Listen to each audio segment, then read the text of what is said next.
Right. Yeah,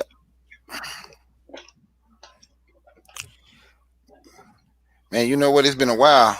We are live, by the way. It's been a while since we did a show together on one of our channels, man. Mm-hmm. We'll talk. Yeah,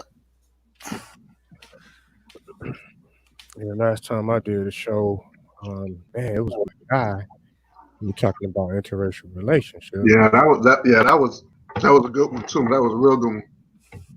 Yeah, then I wanted to get on the panel that one night y'all were on forecast or whatever, I but I mean, yeah, you on forecast? Yeah, y'all definitely could build.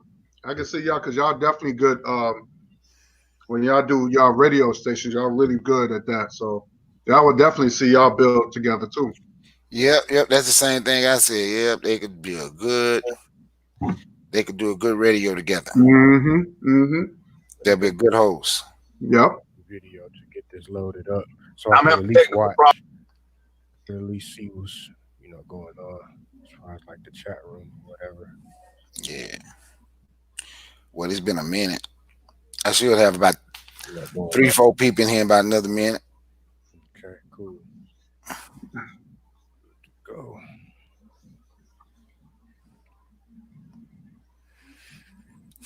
Man, everybody staying corona free.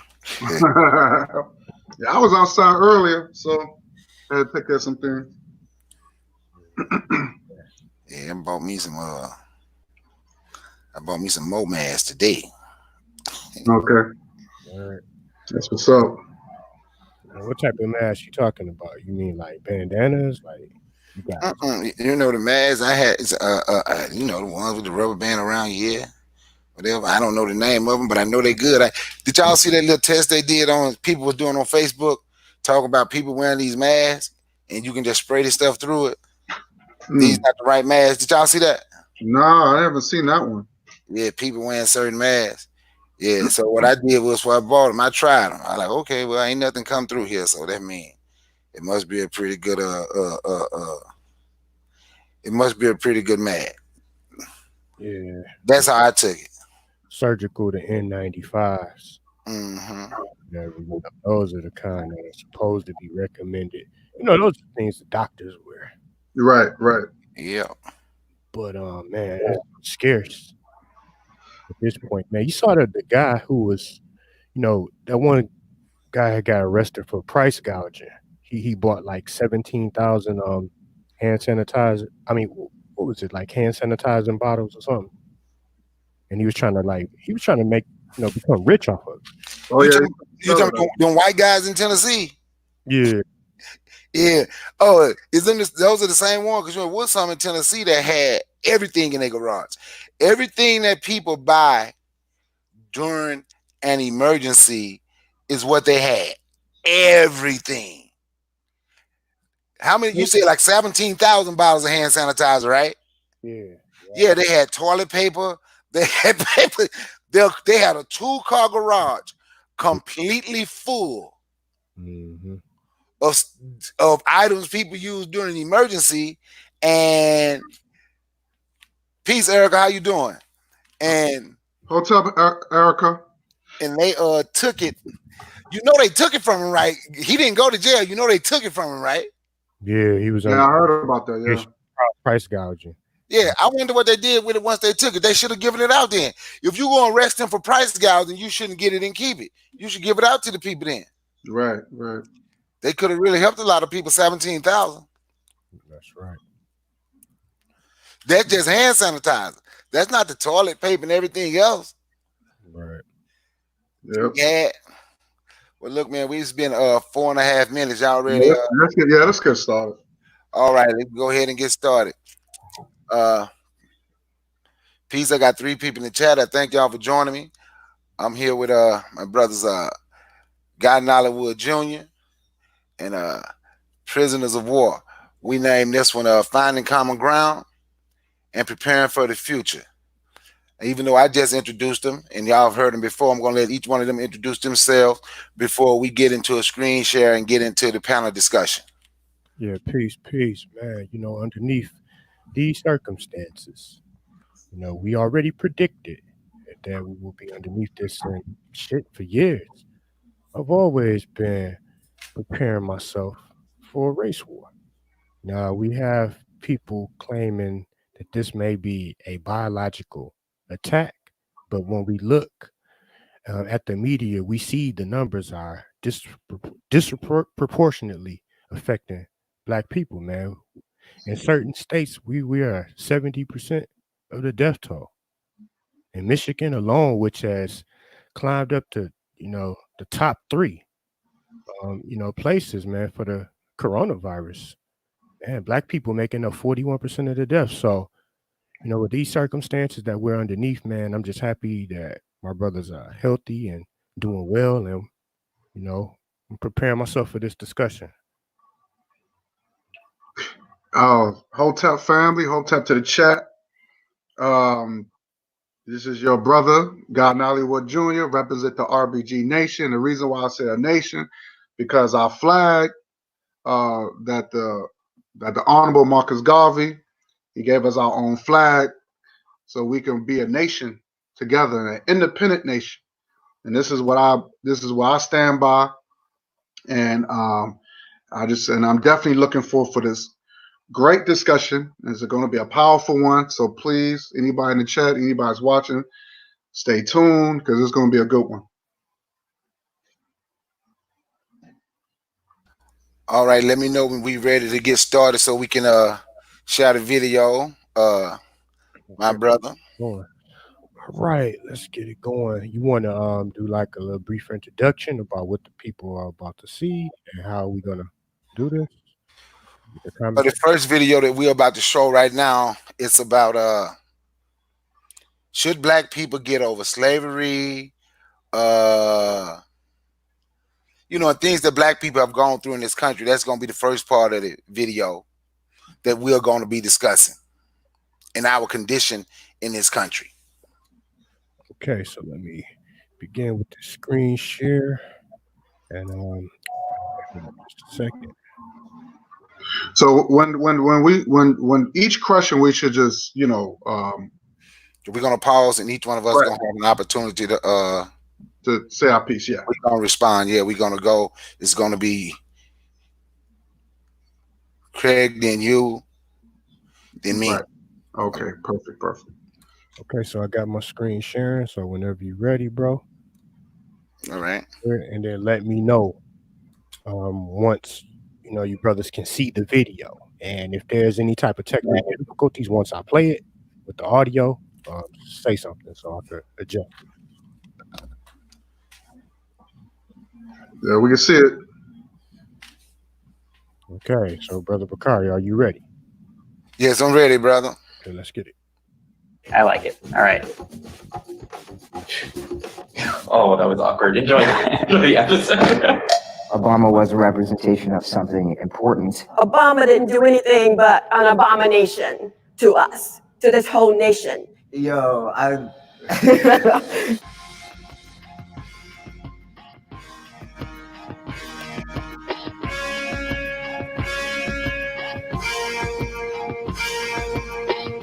What's the biggest misconception Black liberals have about you? That we are self-hating.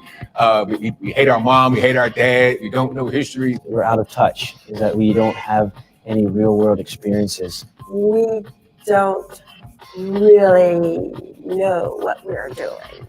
What is a misconception Black conservative people have about you? probably that I have no moral character. I believe in chaos and anarchy. No, I believe in the rule of law. I literally cannot comprehend the notion of anyone being American and Black and having conservative views. When you're online behind the screen, behind the black mirror, you can say pretty much whatever you want, do whatever you want. But when you're right here, you got to be a little bit more human.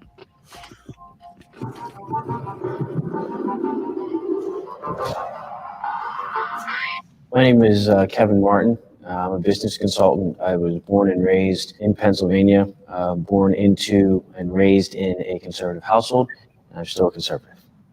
My name is Xavier. I'm born and raised Los Angeles. I'm liberal. Hi, I'm Elisa. I'm definitely as far left as one can walk. I'm Anthony Logan. I'm from Virginia originally. Grew up in a socially conservative household, but very politically liberal. I'm conservative now. I'm looking forward to hearing all you guys' point of view. My name is Lady Keach Borelli. I am a conservative Republican. All right, can I get my black liberals on the left and my black conservatives on the right? Say that again. Liberals on the left, conservatives to the right. Okay. If you agree with the prompt, you'll walk forward. If not, you'll stay back. People need to get over slavery.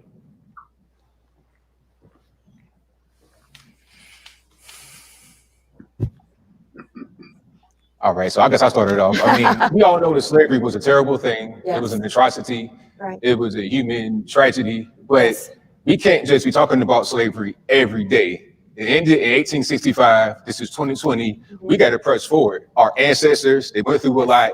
They died for us to be able to be here right now. Yes. And the best country on planet Earth. Yes. Take advantage of what we have right now, Right. rather than looking in the past and saying, oh, well, woe was me because of slavery. Right. You know, there have been other groups of people in slavery all throughout the world. They can't just stay in that state. So people, a lot of times, they stay right in that place, and others are being able to pass them because mentally they've moved on while others have not. They constantly use slavery to put them in a victim mentality. We can't accomplish this because you enslaved my ancestors. Slaves were taught English. Slaves were taught how to become managers and secretaries and cooks and chauffeurs and how to build water tanks and all sorts of things. We're here now. Yeah, okay. All right. I really think, honestly, colonialism didn't teach us anything because we came from a society that was living and running. So I don't think we need to get over slavery. I think we need to talk about the repercussions of it, like generational trauma, like the system that exists because of it. I don't think we should use it as a crutch There you go. as for ambivalence, or yeah, to hold yourself back, you know what I mean? I think it is a mindset as well. I think one of the most dangerous aspects of generational advancement is misinformation. I think a lot of young people, especially young men, especially young African American men and women, often have questions about why things are the way they are. Why do I get treated this way? Why has my mother gone through this? Or why has my grandmother gone through this?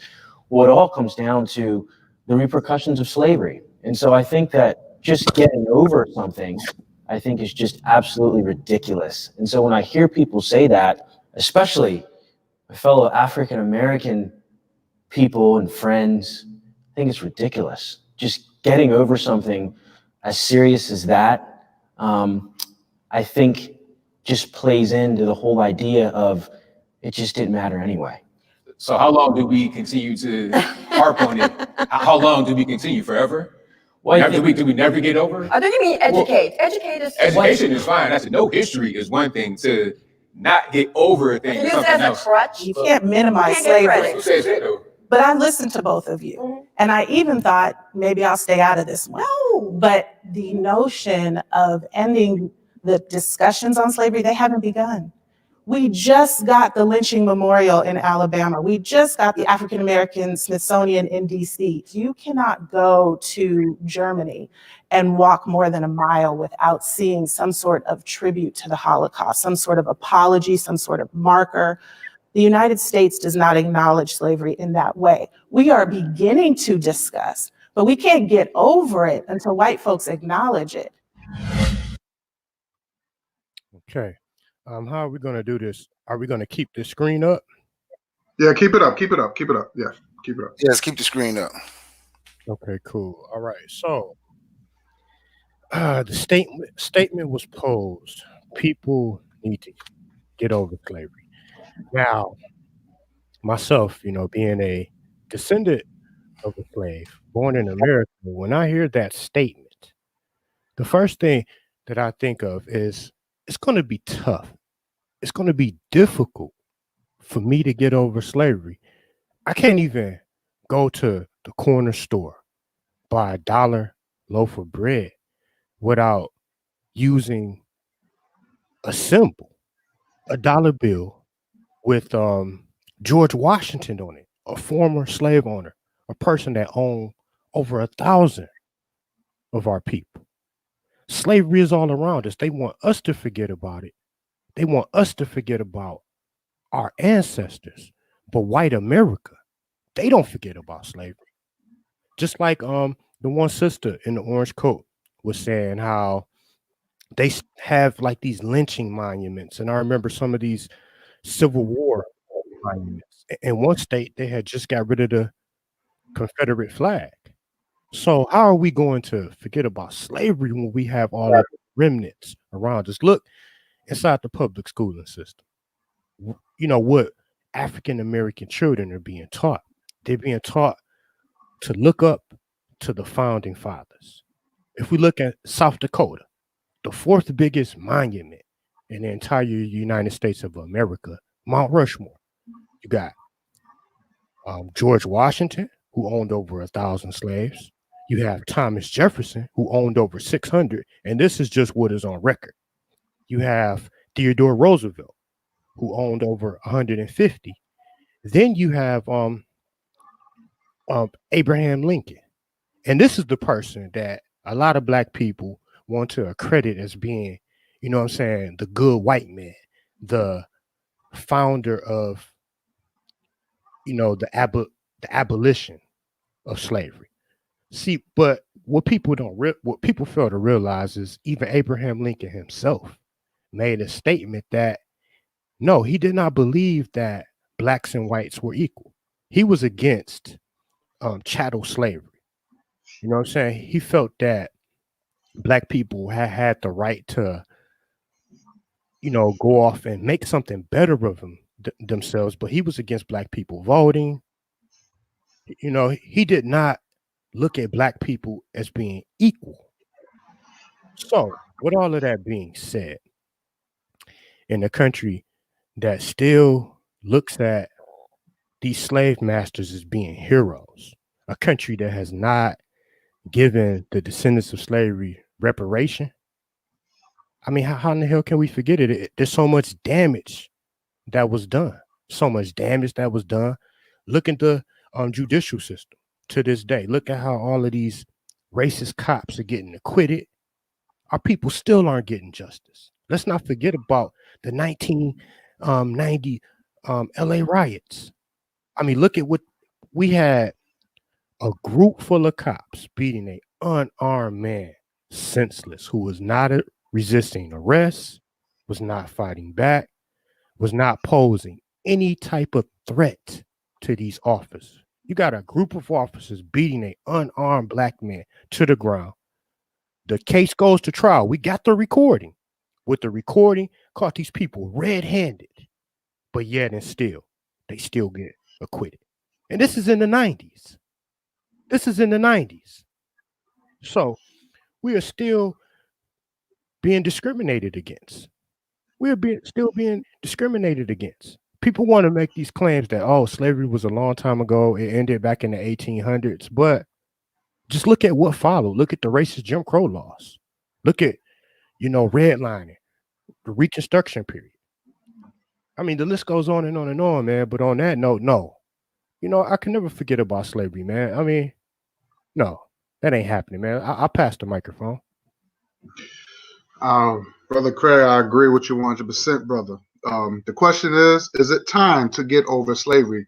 No, because I can go down to Wall Street and y'all could check out the video yourself where they have a big ass statue of George Washington. Just like my brother said, this guy owned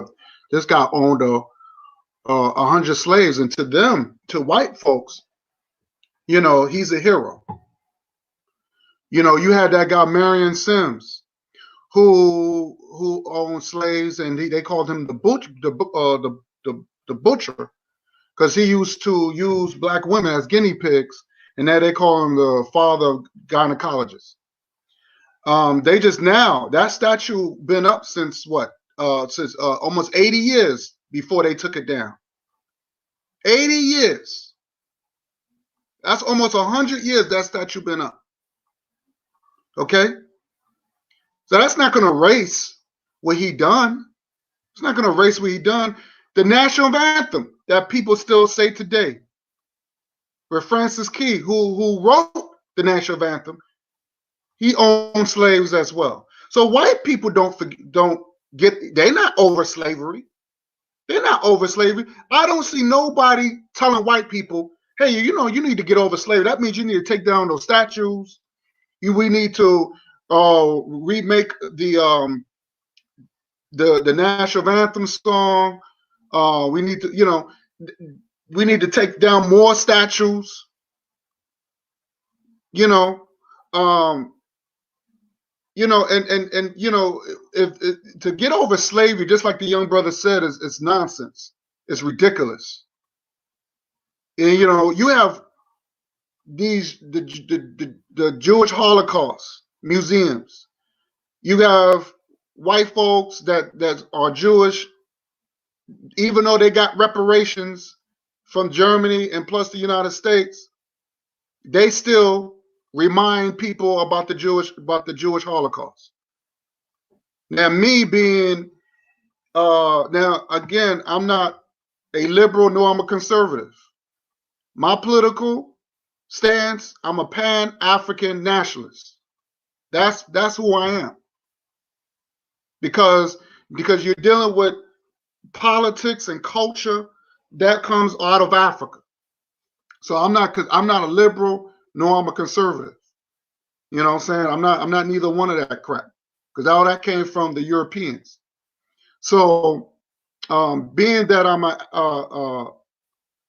a descendant of African people that were enslaved in this country, I can never forget my ancestors. You can't tell me I can't forget what they went through. That's an insult.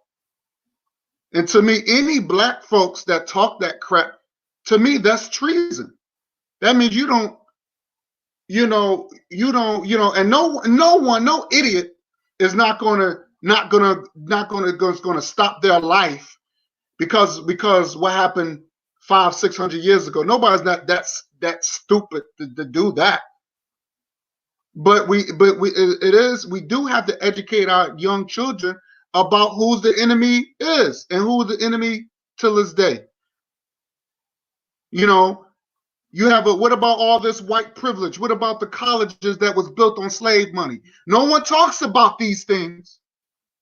No one talks about these things, and that's an insult. So if the European is not over slavery, and we're not getting any, we didn't get no reparations from it.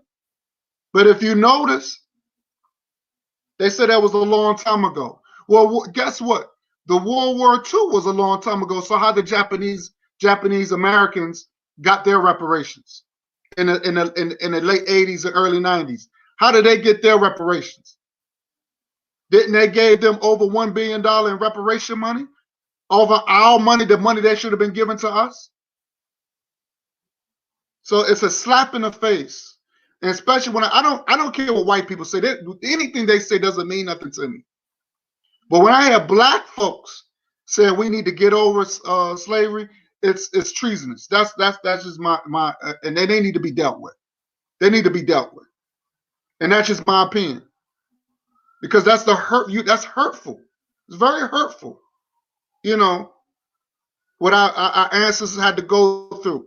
And I'm talking about our ancestors who literally fought for their freedom. They didn't die for nothing. They didn't die for them to just sit up here in the United States and just live on this so-called milk and honey of this country. They didn't die for that. They didn't die for no equality.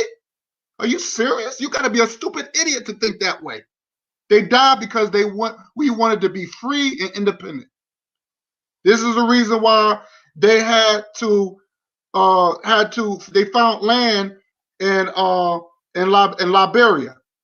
So our people can have somewhere to go and be connected to our people over there. But unfortunately, we don't have enough resources so we can start our own business in our own land in West Africa. Most of us are West African people. The majority we are West African people.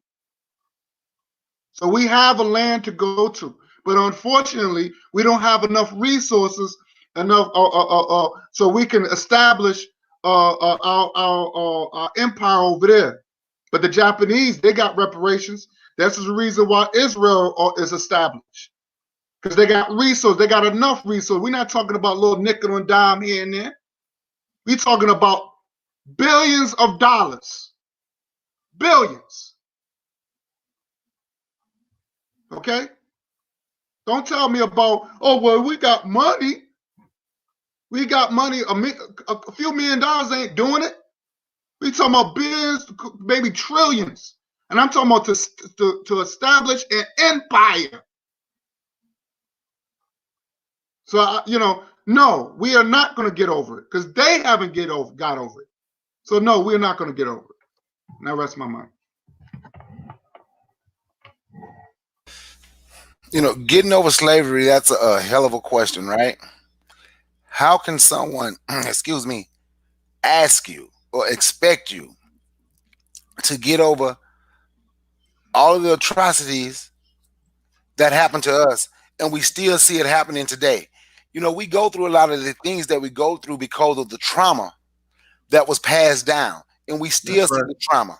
My brother, Prisoners of War, mentioned how we saw on TV the way they did Rodney King, how we saw on TV what they did to Mike Brown, how we saw on TV, I can't even remember my man's name, in New York, they choked him to death. I can't breathe over selling loose cigarettes, supposedly. Eric Garner. Yes, Eric Garner. When you see these things, then someone say, should we get over slavery? That's that's extremely disrespectful and insulting. They still don't consider you human. See, a lot of us fight to be equal to certain people, but I'm not fighting to be equal to certain people. I'm fighting to see black people build themselves up so we can show that we are better than those type of people. And the one lady said, you can't get over slavery until white people acknowledges it. Now, first of all, like we just said, we all agree this ain't something you get over. But what do you mean white people acknowledge? Acknowledge that their ancestors were slave owners, overseers, and straw bosses to our ancestors?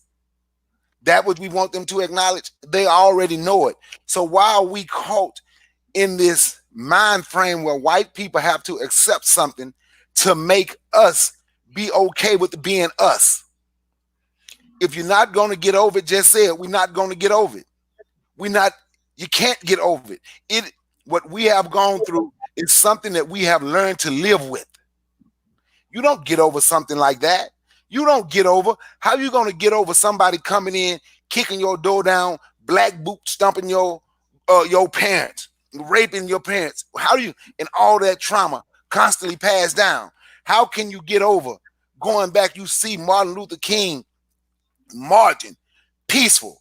How can you get over watching people beat you while you're just marching to say, I'm a human? How can that happen? How do you get over that? You don't get over that. What has happened to us is, in my opinion, like I said, we learned to live with our situation, and we have gotten used to this environment, which is not a good thing. It's not a good thing for us to be used to this. The one guy said you don't talk about it every day, but it's with us every day. Nobody never told a Jew get over the Holocaust. Ever. Nobody ever tell them get over the Holocaust. We are the only people. Nobody never tell the so-called Native American, excuse me. Nobody never tell the so-called Native American Indians, get over what happened to y'all here. Get over them coming here, taking your land. Get over them putting smallpox in blankets and killing y'all, trying to kill y'all off. Ever. You never tell the Jews, get over being put in an oven by your own people. Ever. But every time it comes to us, we should get over it, and we shouldn't expect nothing, which is absolutely crazy. It's asinine for someone to think that we should get over what happened to us. I yield the mic. Man, powerful, bro. we're about to go ahead and continue with this video. But yeah, man. And unfortunately, in these day and times, brother, we are in. Hey, I'm sorry. Go ahead. Hold on 1 second before you start again, Okay. because I'm about to send the email to the Forecast Radio again. He said he didn't get it. Okay, cool.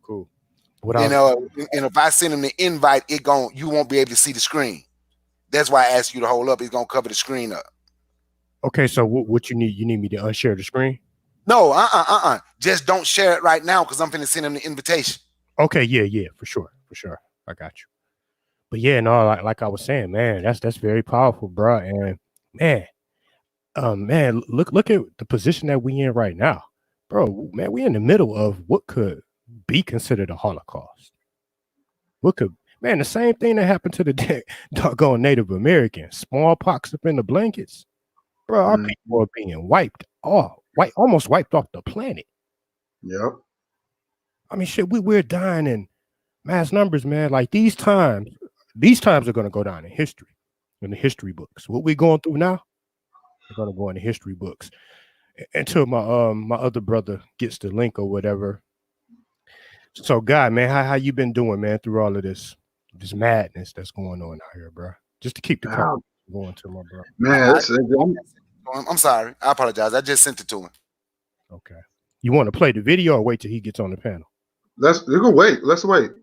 I was thinking that's what you want to do. Y'all want to wait? I'm cool with waiting. So at least he could get in on the next question. Or maybe actually, yeah, look, we can wait, and so he can answer the first question, and we can go before we go on the second question. Yeah, let's do that. Let's wait on him for a little bit, but we can continue this topic, until he gets on though, because this is interesting. It's very disturbing to sit, and I'm very disappointed. But it's you don't have to be a super conservative to say get over slavery. I mean, goddamn, like at the end of the day. You're being conservative have nothing to do of your connection to your ancestors. That had nothing to do with that. But they try to combine being conservative, being a super conservative, and just having and try to make this connection to their own people. That's two separate things. You got to separate this. Separate your political views to your to historical views. You can't mix up the two. Those are two different things. And just for hearing black folks saying we need to get off of slavery and don't expect nothing, that's ludicrous. That's insane. That means you don't have you're heartless. You're heartless. And that's how I look at it. That's how I look at it. And like y'all brother said, these other groups of people who've been conquered and mistreated, they complain every day about it. They'll remind you every day, even though they got their money, they got their reparations, they still complain. They still talk about what happened to them. And no one ever said, get over slavery. Get over your oppression or give over what they've been through. No one says that. I don't hear no European say, well, you still talking about that? No, they sit there and listen. I apologize. Excuse me. Let me say this. Hey, in order for my Forecast Radio to come on, we're gonna have to just listen to the channel and not share it because he's backstage now and I don't see it. So that means it's too many up here. Right? Yeah, because he's backstage and I don't see him. I can't.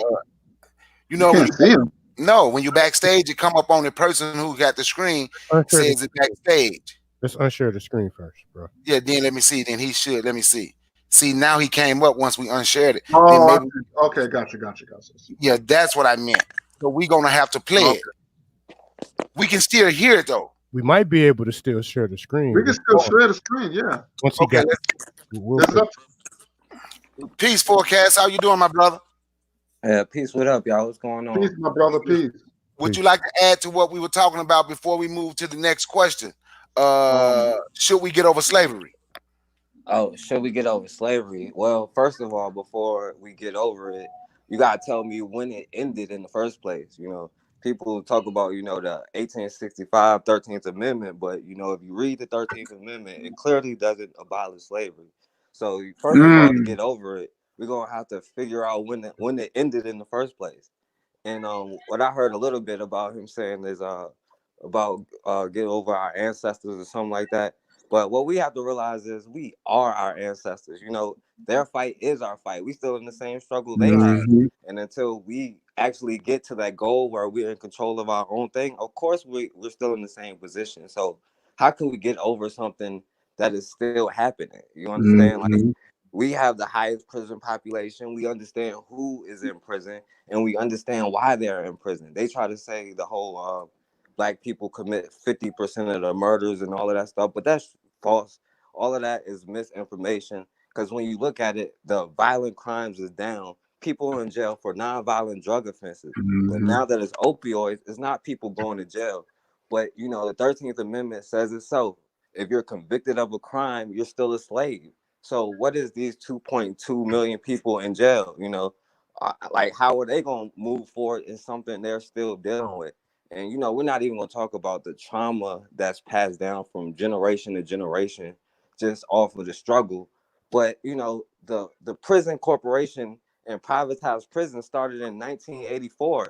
So, you know, that's all of that's in our lifetime. So I don't understand what they're trying to say, get over, you know, slavery or whatever, if we still in the position that we're in today. So, you know, I yield the mic with that. Man, that's facts. I wanted to say this real quick. Cat Control 98, you're absolutely right.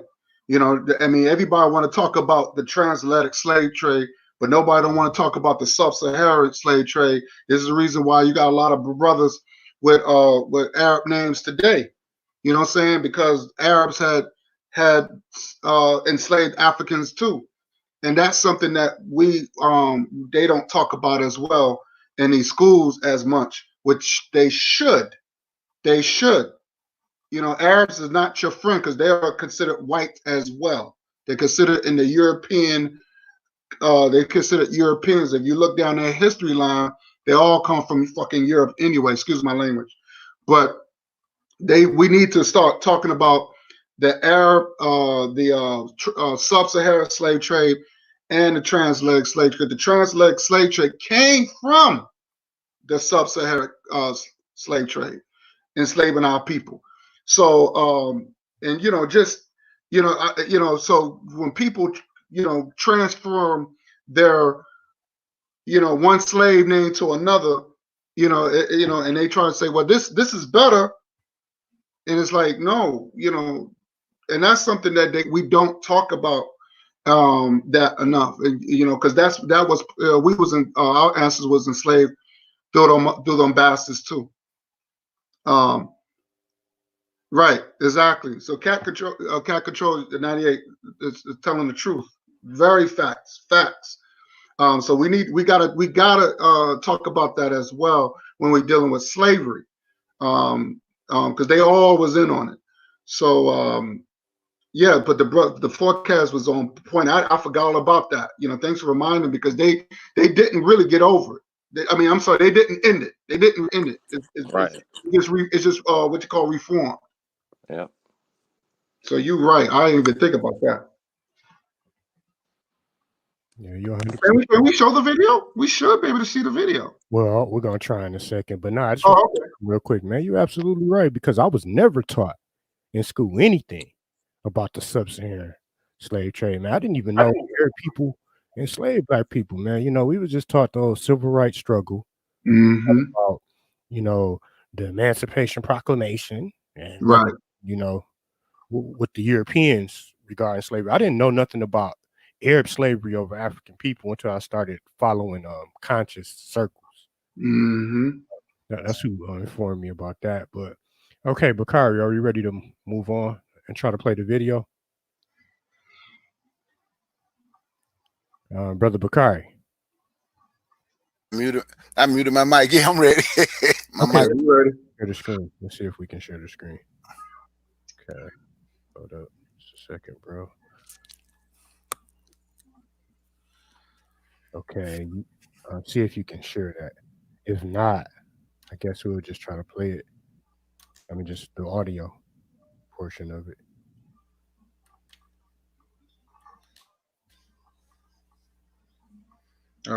Perfect.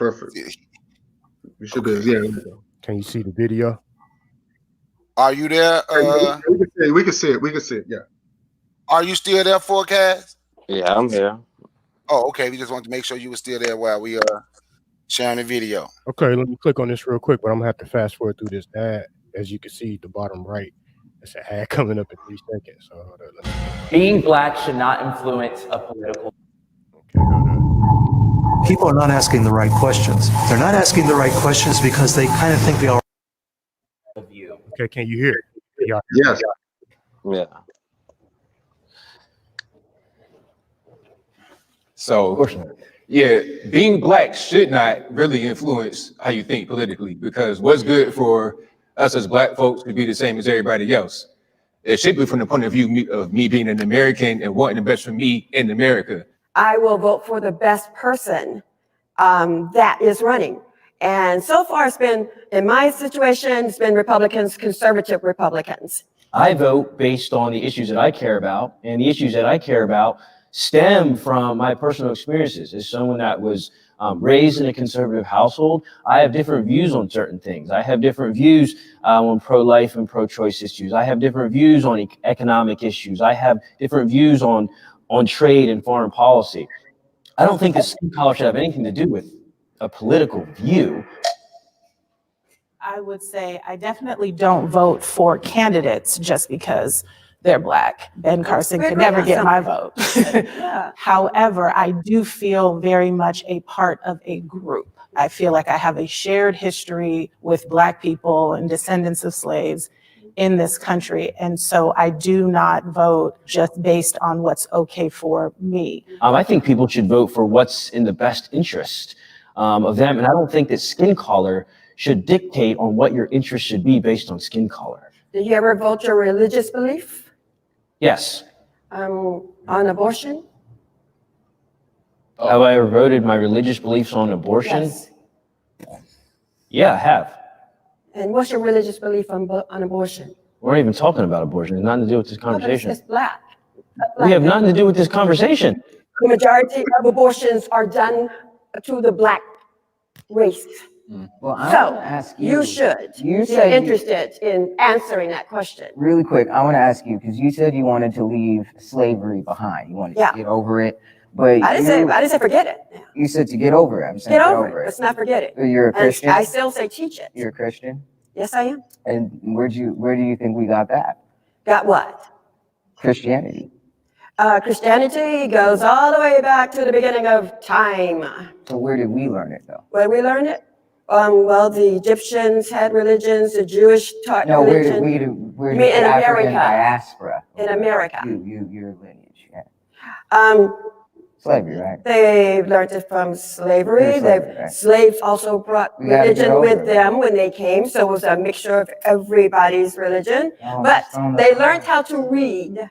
So what they learned how to read was the Holy Bible. Oh, we knew And either you're going to believe the Holy we knew Bible how or to you're read. not. We knew how to read. I believe you know how to read Arabic, what? Because it wasn't English.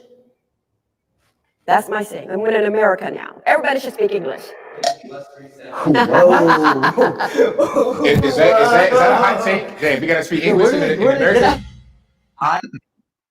Okay. All right. Now, in this section, the statement was made: being black cannot influence a political view. Okay. First of all, I don't get that deep into politics because I look at both sides of the spectrum, both parties. Neither one of them really has the best interests of black people, in mind. But why shouldn't being black influence my political view? I'm going to support policy that benefits black people because in turn it benefits me, it benefits my family. You know what I'm saying? So I'm not really understanding that. Now when it comes to like politics and voting, I think somebody on this panel said this, but I just base things off of, I go on a case by case basis. Like there are certain agendas that I agree with when it comes to the Republican side, and there are certain agendas that I agree with when it comes to the Democrats. Now, on the Republican side, I'm definitely pro gun rights. You know, being a black person, even though I already know I'm not looked at as a citizen, you know, I'm more of a second class citizen. I call myself a descendant of a prisoner of war because, you know, the Europeans and like my brother said earlier, you know, the Arabs, they invaded, you know, the villages where my ancestors, you know, originated from, fought war, took them as prisoners, and I am the descendant of one of those. So when it comes to Republican and Democrat, now I actually support some different things on the Republican side. Like when it comes to like building this wall, I'm definitely not one of those black and brown pride Negroes. I'm not. You know, the Mexicans, man, they are the new second class. And I mean shit, they come over here, they look down upon us, man. They don't look at us as being one of them. At least that's not from my own personal experience. Now, I know that this opinion has been debated a lot within the conscious community. You got people saying that, you know, the Mexicans are their brothers and, you know, they down for this whole black and brown pride stuff, man. But, you know, not me. So I was in favor of building a wall. Like another plus on the Republican side, you know, I'm in favor of gun rights, of us having gun rights. You know, if it was up to the Democrats, man, the Democrats would ban assault rifles. I mean, shit, it would take all that stuff. And we all know that criminals don't try to, I mean, criminals don't take background checks. So limiting, you know, gun sales and stuff like that ain't gonna do nothing but just hurt, you know, law-abiding citizens. Now, when it comes to, you know, like abortion, I sway more towards the, you know, Republican ideology because, you know, I'm pro-life. I'm definitely not pro-death. And as we already know, man, our babies are the ones that end up on, you know, those doctors' cutting tables. You know, our babies, man, black women, not just black women. I'm not going to place all the blame on black women, but I would say black people, you know, as a whole in the black community, man, we are killing shit. We're killing more of our own kind, man, just, you know, via abortion. So I'm definitely against that. And I'm trying to think of some other things. Like I said, I don't get too deep off into politics, but I support anything that is going to benefit, you know what I'm saying, me and my people. So on that note, I'm going to pass it to one of the brothers that may be a little bit more politically educated than, you know, me myself. So I'll give it to my brother Guy because, man, I know he like, you know, he always talking politics. Yeah, thank you, my brother. Thank you. But I'll definitely agree with you. Just want to add on something. Just want to make sure that people understand the question is being black should not influence a political views. Of course, I think because we have our own culture. You know what I'm saying? And if our culture is against homosexuality, perfect example, then why the hell I need to support the LGBT? If I believe in marriages, because that's always been an African tradition, so I'm going to support, you know, things that dealing with our people. Now, like I said again, I think that we should, you know, support each other. I think we should, you know, be masters of our political stands on things. We should vote for our own people. You know, every race vote for their own. White people vote for their own to be in office. We should vote for we should have our people that's going to represent us and put them in office, put them in high places to represent the what people. So every race of people represent their own at some way, shape, or form. You see what I'm saying? So I definitely believe my culture, it comes first because my culture is very political, and if you know, I'm not comfortable with certain things. I mean, certain things that's being mentioned, it should be just common sense. You should have a right to bear arms. You should have a right to protect yourself at any means, because we are living in a country that was built on violence and discrimination and racism. So we live in a country that's very hostile. So why should certain states make it hard for you to have a concealed weapon? You see what I'm saying? So I think, you know, some of the, so I think my culture is very political, you know, and I think there should be, you know, so when people say, you know, this is what I'm gonna do for the so-called African Americans in the community or in the United States, I'm going to want to know what they're going to do, because we if anything we should come first. Since we built this country, we should always come first. Damn everybody else. And we got to be blunt. We can't be afraid to say what's on our mind and say what's on our heart, because everybody got this. Everybody's still getting this, and we always be left in the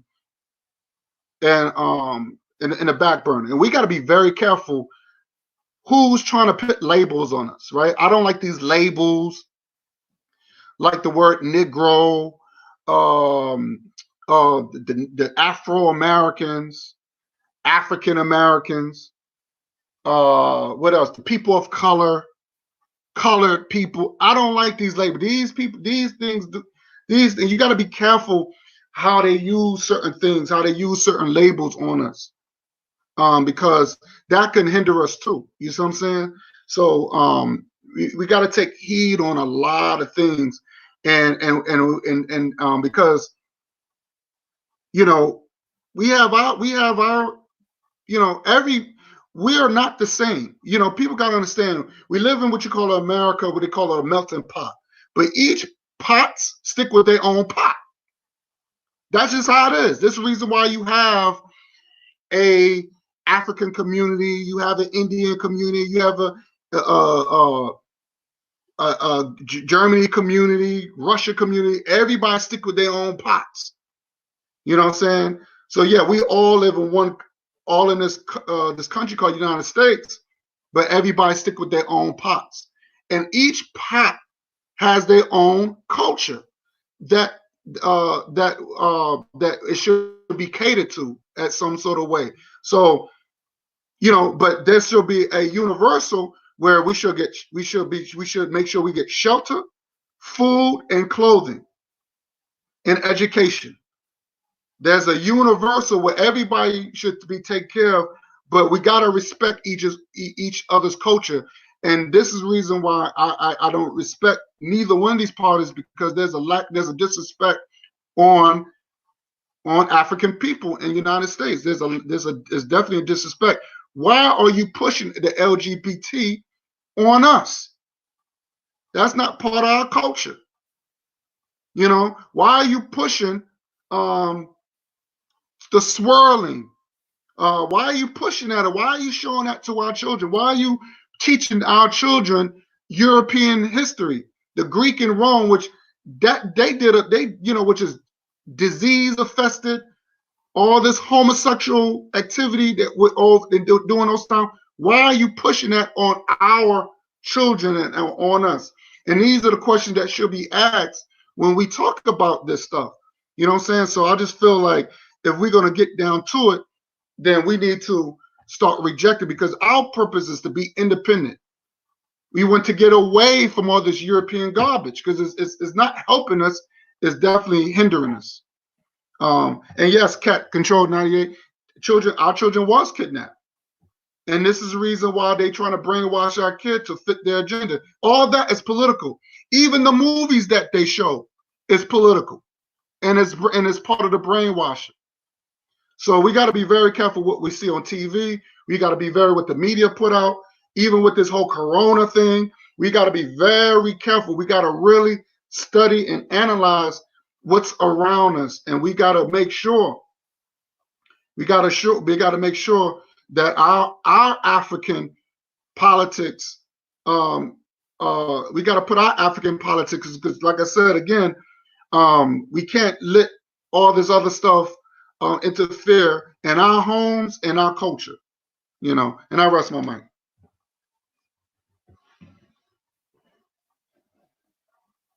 It's on you, Forecast. All right. Well, when you look at the clip, like one thing you could tell they kind of full of it. Like they all say it should not matter. They don't say it don't matter or it don't matter.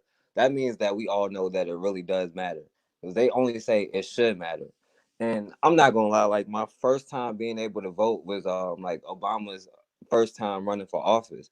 And I'm not gonna lie, I didn't even vote for him, even though like looking back, I probably should have, just for the culture, just because a black man was the president. But I didn't. You know, I didn't vote for him either time. And and just to talk about that lady real quick, she sound like when she talk about everybody speaking English, it sound like she's that lady who said we should be in Africa praying to a tree or whatever. But in my opinion, I think black people are generally conservative. When you actually look at, what conservative means, they want the government to stay out of their business. The problem with America is, what they say is never what it actually is. Like the people who call themselves conservatives, they're the first ones who want to make laws to come into our communities to over police us. That's not a conservative value. You know what I'm saying? So, we can't really identify with either thing, like on either side. And when they say turn around, they want to make the same laws. And then lately I'm saying, like, since Bernie Sanders is got out the race, everybody, especially black people, talking about, well, we just got to vote for Joe Biden just to get Trump out of office. But my thing is, what's the difference between Joe Biden and Trump?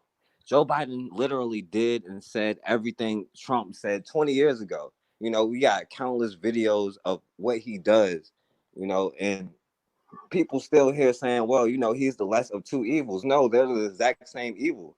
Like we're still worried about voting, but I'll save that for later. But just looking at the history of both parties, they like to say, well, it was the Democrat Party was the party of the KKK, but both parties were the party of the KKK. Don't forget that, because it was a Republican who ended what's it called it was a Republican that ended. My fault, I'm distracted right now. Hey, I'm gonna have to pass the mic. I'm gonna let somebody else go real quick. Okay. Look, I heard the one person say, but everybody gave good information. The Forecast, Prisoner of War, Guy in Hollywood Jr. So now it's my turn to add. I heard the one guy with the hoodie. I call him the private Negro, since I don't know his name, because he just sounds like one of them private school cats. So he sounds like one of the private Negroes to me. He vote based on religion, but he won't vote based on race. That's absolutely asinine. And that's one of the things that hurt our people, where we are willing to put everything before our race. It doesn't make a difference. So he just let us know that his religion comes before his race. And we are the only people that don't vote for something that's going to benefit us. The other guy say he's going to vote what's going to make it best for America. The one lady said she's not going to vote for someone just because they're black. I understand that. But voting Democrat trumps being black, because I will say again, if you go back and read Herman Cain's 999 plan, people that made $75,000 a year less, look how your taxes were going to be cut. He had a plan, and the plan was going to benefit us more than anything. And black people didn't look at it because he was running Republican. And the one lady that everybody I spoke to about this, what they call her crazy, or my son, they call her dumb. But when she asked the guy about abortion, I understood what she was saying, because if she asked the question, I could think about it. You can vote for your religion, but you won't vote for nothing that's good for your race. And when you're okay with abortion, you are okay with our people constantly killing themselves and aborting our children. And since the 1970, with the amount of babies that been aborted and the amount of babies that us as a people was having as a family, we have in essence killed between 85 and 100 million black people in this country due to abortion. But you can vote for your religion first, but you can't vote first for what's going to help your race. Now, if we go back, way back during Reconstruction, the only states that had, and this is why people talk about coming down south a lot, this is where we can build. And this is part of the South's history that they don't teach. They teach all the negative. And I have a theory on why they teach all the negative. But the first state to have black politicians, Senate, Congress, was Mississippi, 1870, then in 1875, then South Carolina. And it was because of the black population down south, and we had the right to vote, and they ran Republican, and they did things for black people. The reason when the white Democrats took over the South back then and started controlling it, they stopped us from voting because of the things that black politicians was doing for black people. And we don't study that history. We don't study that history of how our people used to look out for us. And that is something we're supposed to study. Our people, lots of the time, and don't get it twisted, I don't know everything, but our people, lots of the time, we are politically ignorant. And then we will start speaking about things that we don't know, and it will make us sound stupid. We're not stupid, but it will make us sound stupid. Well, I'm going to just vote for the less of two evils. Goddamn, evil is evil. If somebody trying to shoot me with an AR-15 and somebody trying to kill me with some rat poison, take your choice. Which one you want? At the end of the day, you're going to be dead. So which evil was less? Evil is evil. And we have to get past that. Just like you say, we have to teach our kids about the slavery from the Arab slave trade and everything that we have been through. We also have to start teaching this history on the black politicians and the things that they were able to do after Reconstruction. So when we find people saying down south was good for black people, don't believe, not that it was great. Don't believe everything they tell you about down south. So then when you start studying it, you can see some stuff that they have given us about the South. Most of it, shit, is true. But the hatred and all that. But they don't ever tell you how we stood up and was able to do things like that in the 1870s. And it's our responsibility to teach our kids. So yes, when I vote for what's going to benefit black people. I'm tired of being part of a group where as we go vote, we gonna vote for, as long as we get a piece of it. They made it for these people, but as long as we get some crumbs. No, we have to start looking out for us. We have to start looking out. And before I get the mic, I just want to say this, brother Guy, I understand exactly what you mean about the labels that they put on us. That's got something to do with politics. But I'm going to say this. If you look up the term African American, black people, free black people created that term in the 1780s. African American. They did not give us that one.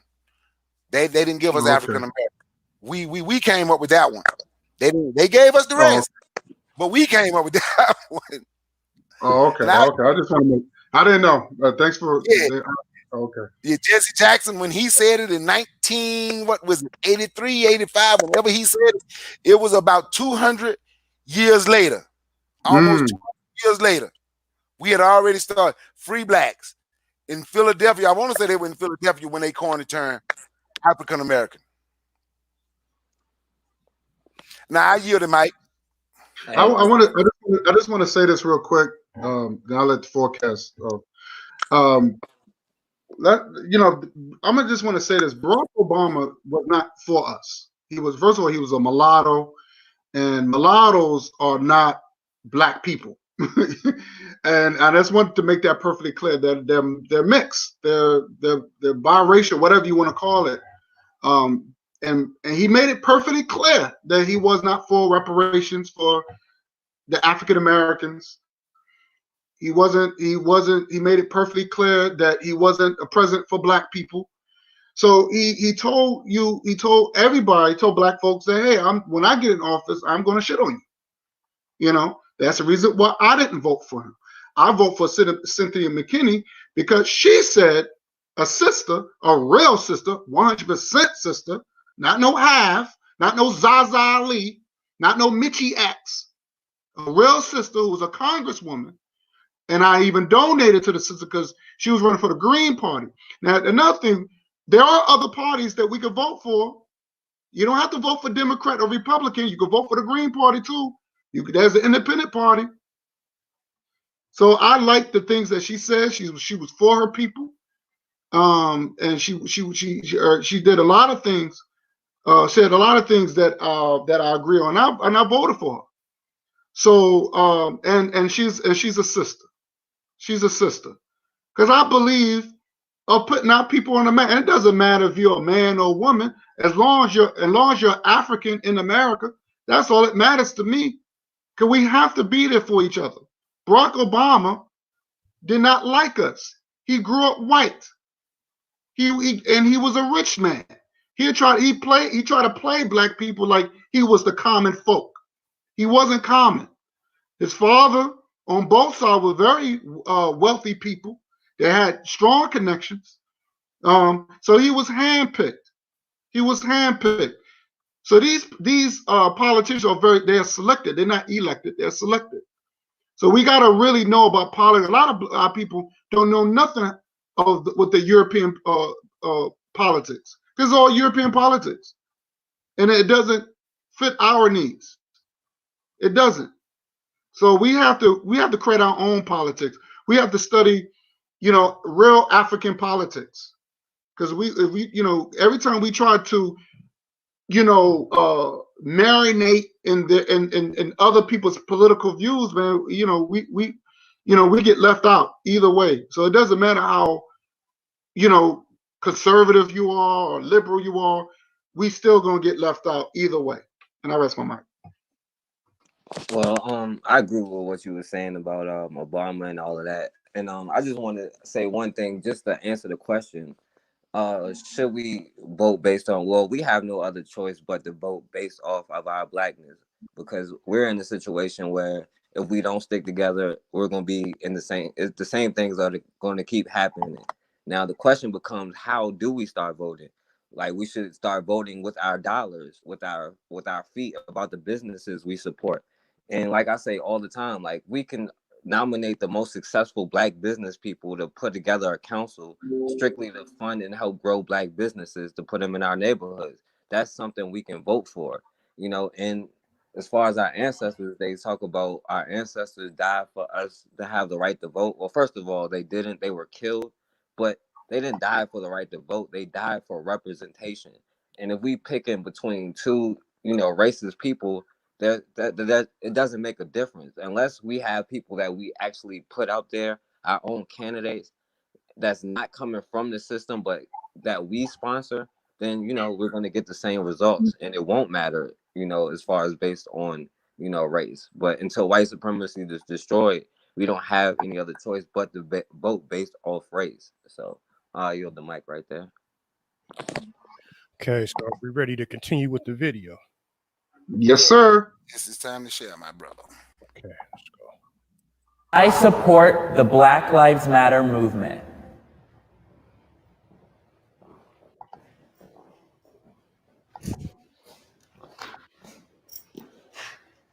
Well, I am a public defender for 17 years. I work in the criminal justice system. I see a lot of the behind the scenes when it comes to police brutality. So I'm a strong Black Lives Matter supporter. Grew up in Compton. My parents were born and raised there.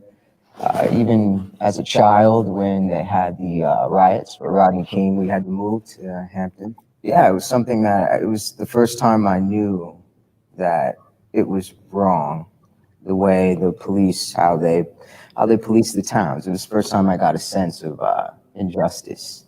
I'm just interested, since you identify as conservative, I was surprised to see you come over and how that lines up with your political views, or maybe just what your definition of conservative is. Since the movement started, I've been torn for far too long. We've had the police on the right, and we've had Black Lives, the African American community and the Black community on the left, and it's just constant fighting. And so I support the movement. I support the agenda. I support the mission. I just have not always supported the way that mission agenda was being carried out. I agree with the fact that Black lives do matter. I think Yes. we all agree on that. That's Yes. something that nobody's going to deny. But it's the tactics. I Yes. don't like the tactics. I mean, I saw it in 2015, the Freddie Gray situation, also with Michael Brown and Ferguson, Missouri. You burning neighborhoods down, you're tearing Right. things apart. I have people who will say, well, the percentage of blacks that are being killed is high. And I said, where did you get that from? Well, we see it on TV all the time. But the ones who are not shown on television is in a much higher bracket of being shot quicker than a black man would. And that's shown with FBI statistics. Black Lives Matter as an organization is about peaceful protest and is about bringing awareness. There's no Black Lives Matter organizer who's ever looted a CVS. There's no Black Lives Matter organizer who has ever advocated for violence. So in terms of saying, look, I see somebody Black on the TV who is upset about the murder of a young Black male, that's not the same as saying Black Lives Matter is therefore responsible. Likewise, I'm not sure which FBI statistics, but African American men are definitely the most killed by police. It's a very specific statistic. Police aren't killing white folks like that. We can't just leave it there and say, well, we're being killed more, therefore it's a problem with race. Why are we being killed more by the police? Is there a Because we're specific- over-policed. What does There's that more mean? police in our communities. What does that mean? It means that the ratio, the number of police, at any given time where I live, I am going to see police officers every hour. I'm going to see patrol vehicles in a way that I don't see when I'm in predominantly white neighborhoods. Statistically, and this is actually my line of research, Black youth are seen as 4 to 5 years older. We're seen as scary. We're seen as intimidating. So that's why you see situations like Tamir Rice. You see police reacting quickly with lethal force. Yeah, the because gun looked like it was real though, you know.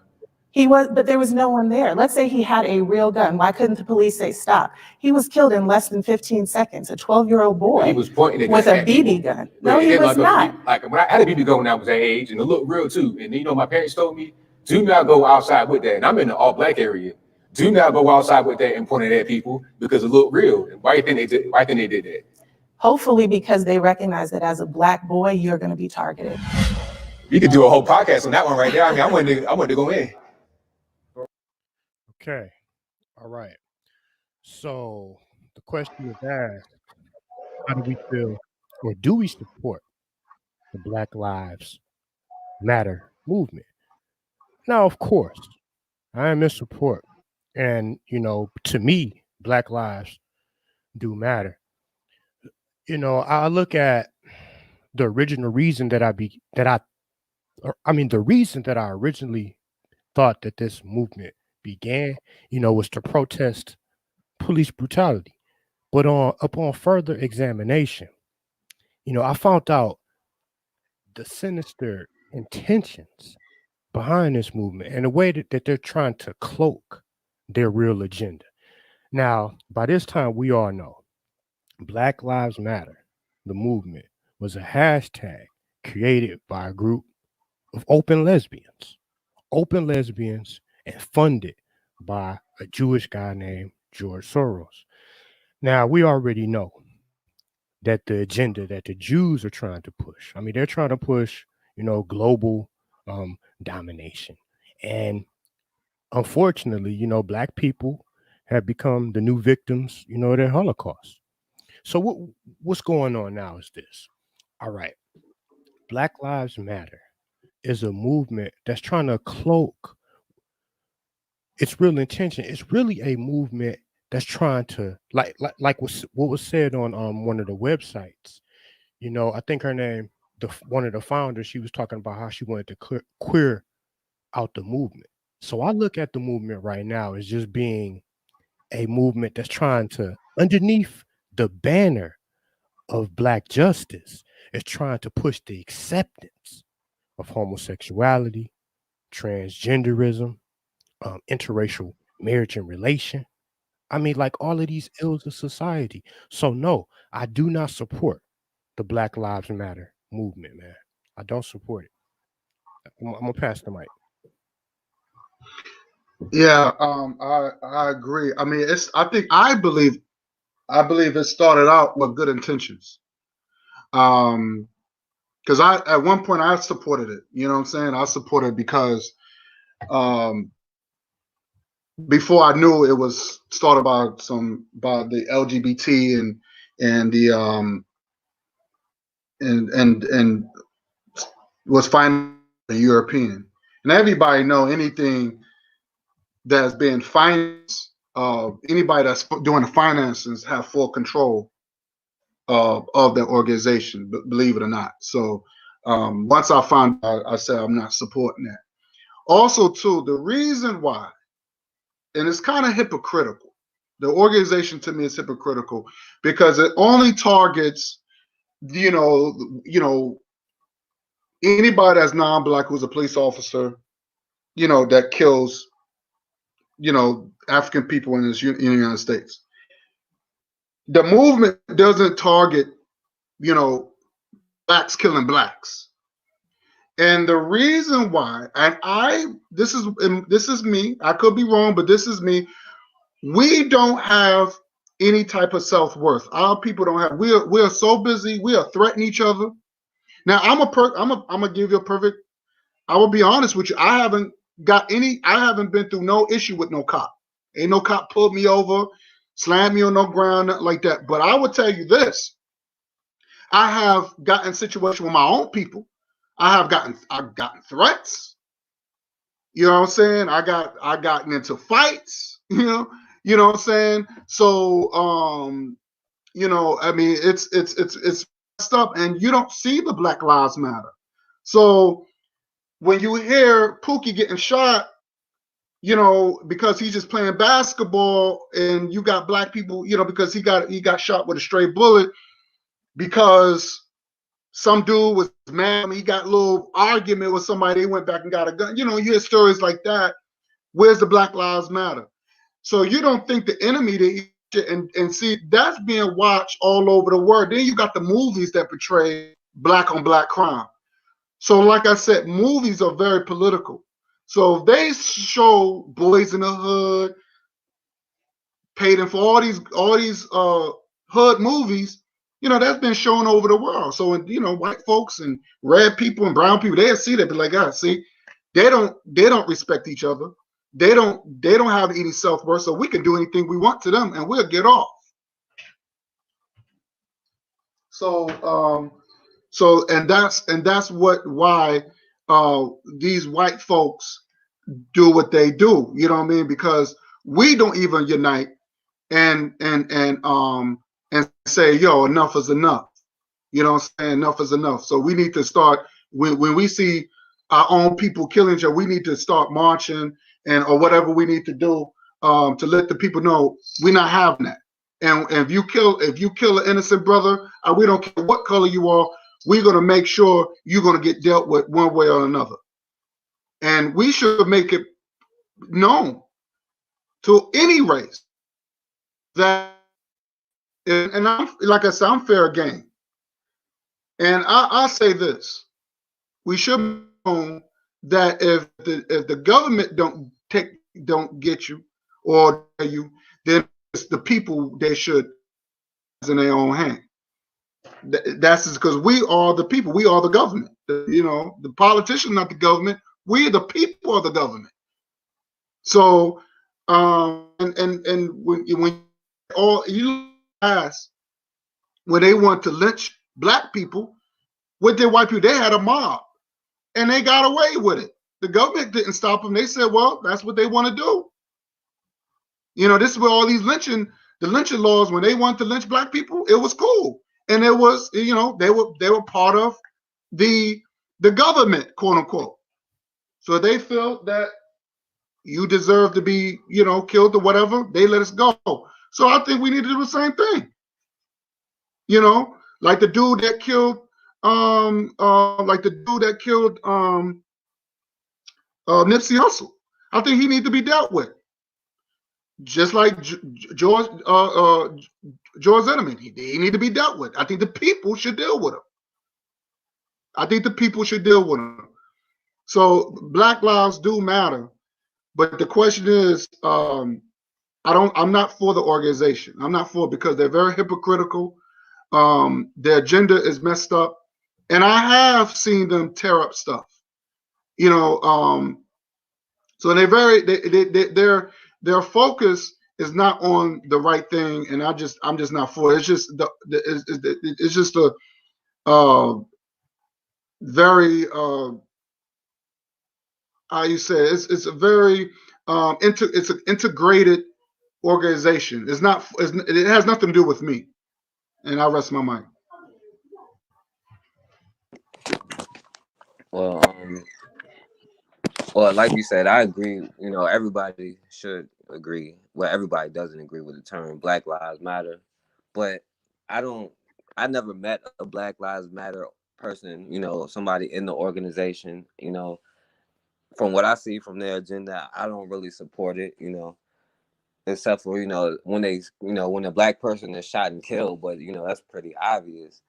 But you know, a lot of these organizations are used against us too, so we got to be careful. Like he was saying, like these organizations are created by other people, but then they're used to represent us as a whole. So people will say, well, look at Black Lives Matter and what they're doing. These people don't deserve this or that. You know, they bring it on themselves. You know, so in my opinion, I don't support the organization, but you know, like I said, we got to start doing it on our own. Like we got to start creating our own organizations, funding ourselves, because any organization funded by somebody else, like you look at the NAACP, like back in 1930, it may have done something, but in 2020, you know, it's not an organization for us.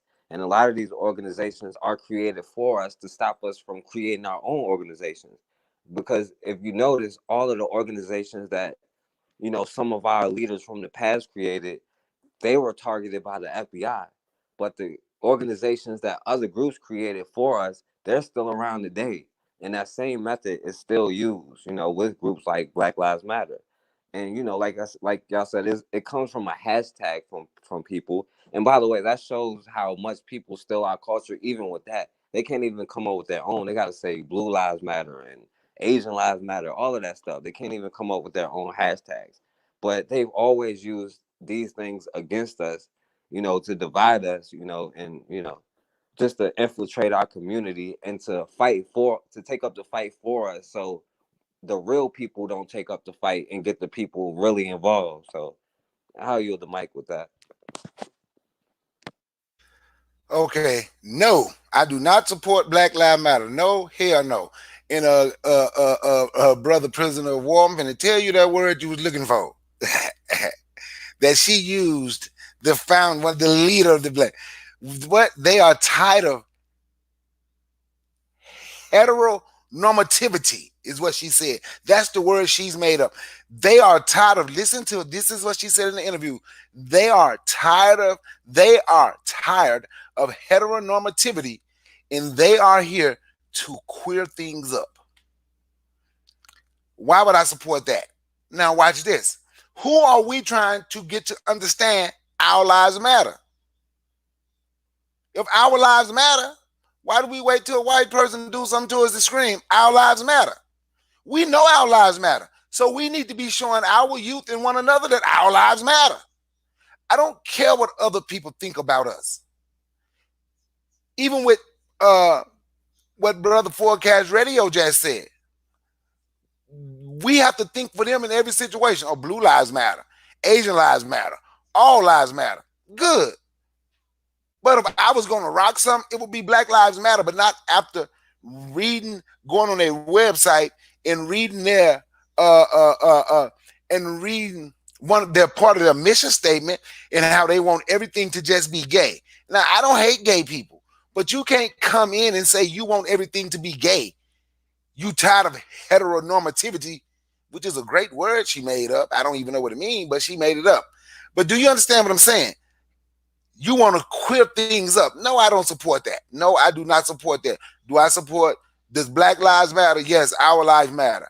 So now that we know our life matter, it's up to us on this panel and up to us in the chat to start letting our youth and everybody, let our people know that our life matter. And if my life matter to you, don't shoot me.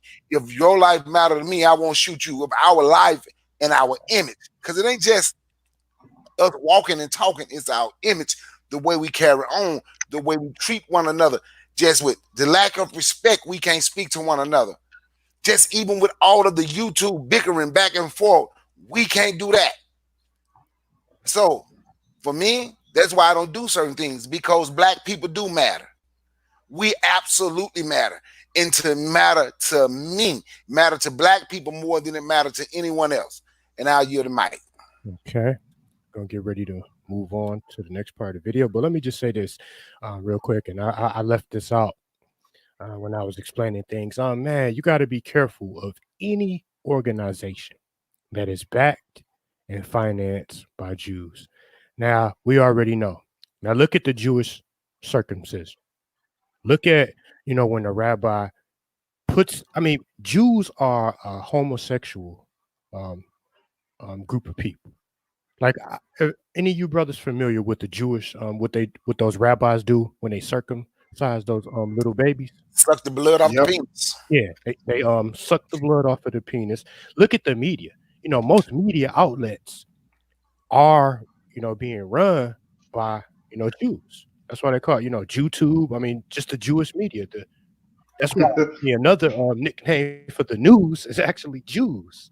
You know what I'm saying? On a funny note. But look at what's being promoted today. Homosexuality is a norm. In movies, in most movies, like almost every other commercial, you got like homosexuality being heavily pushed on our people, interracial relationships being heavily pushed on our people. So, no, man, for Black Lives Matter to have on their mission statement, on their website, that they're here to queer out the movement. We all know that homosexuality is not conductive and does not produce Black life. You cannot produce life when two men, have sexual intercourse, or two women, have whatever, they classify sexual intercourse, man. You only can produce death. So Black Lives Matter doesn't even represent Black life. Mm-hmm. They are anti-Black life. So I'm going to go on and continue to play this. And King Darren Sears right there, the word on the streets in St. Louis, Missouri, when people say they are nonviolent. I apologize because I know it's time to go to the next thing, but that's something I forgot to say.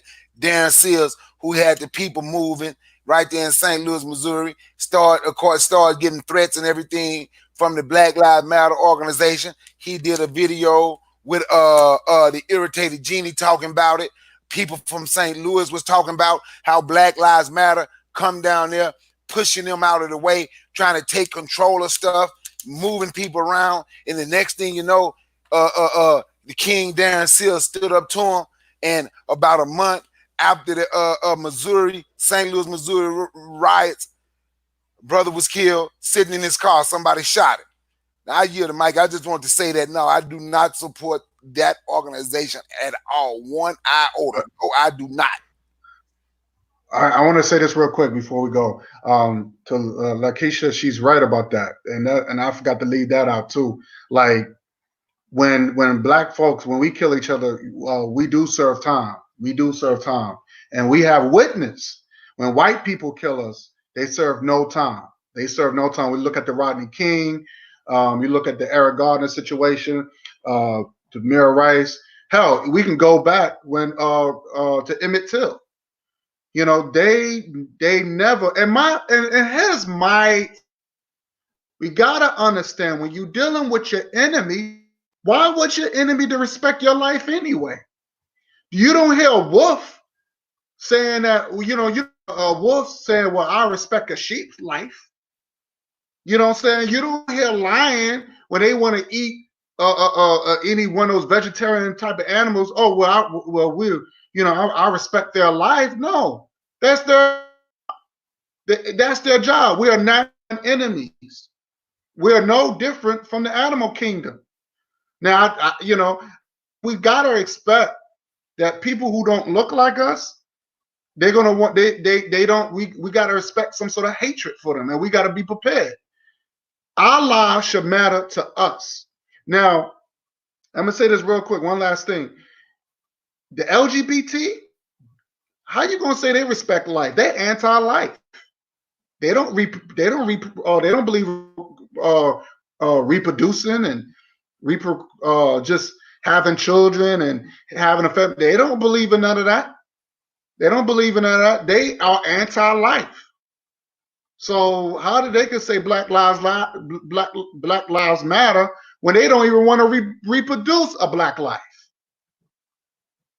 Okay, and then on top of that, how you gonna say that you for Black Lives Matter when you take on a European way of life style? How you gonna say, well, we respect Black lives, but we're gonna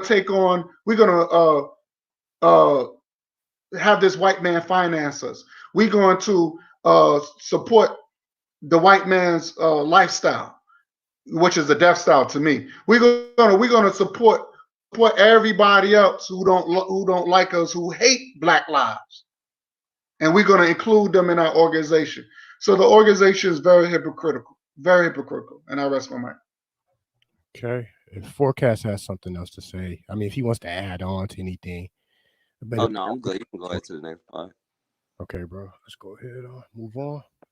Barack Obama did good things for Black Americans.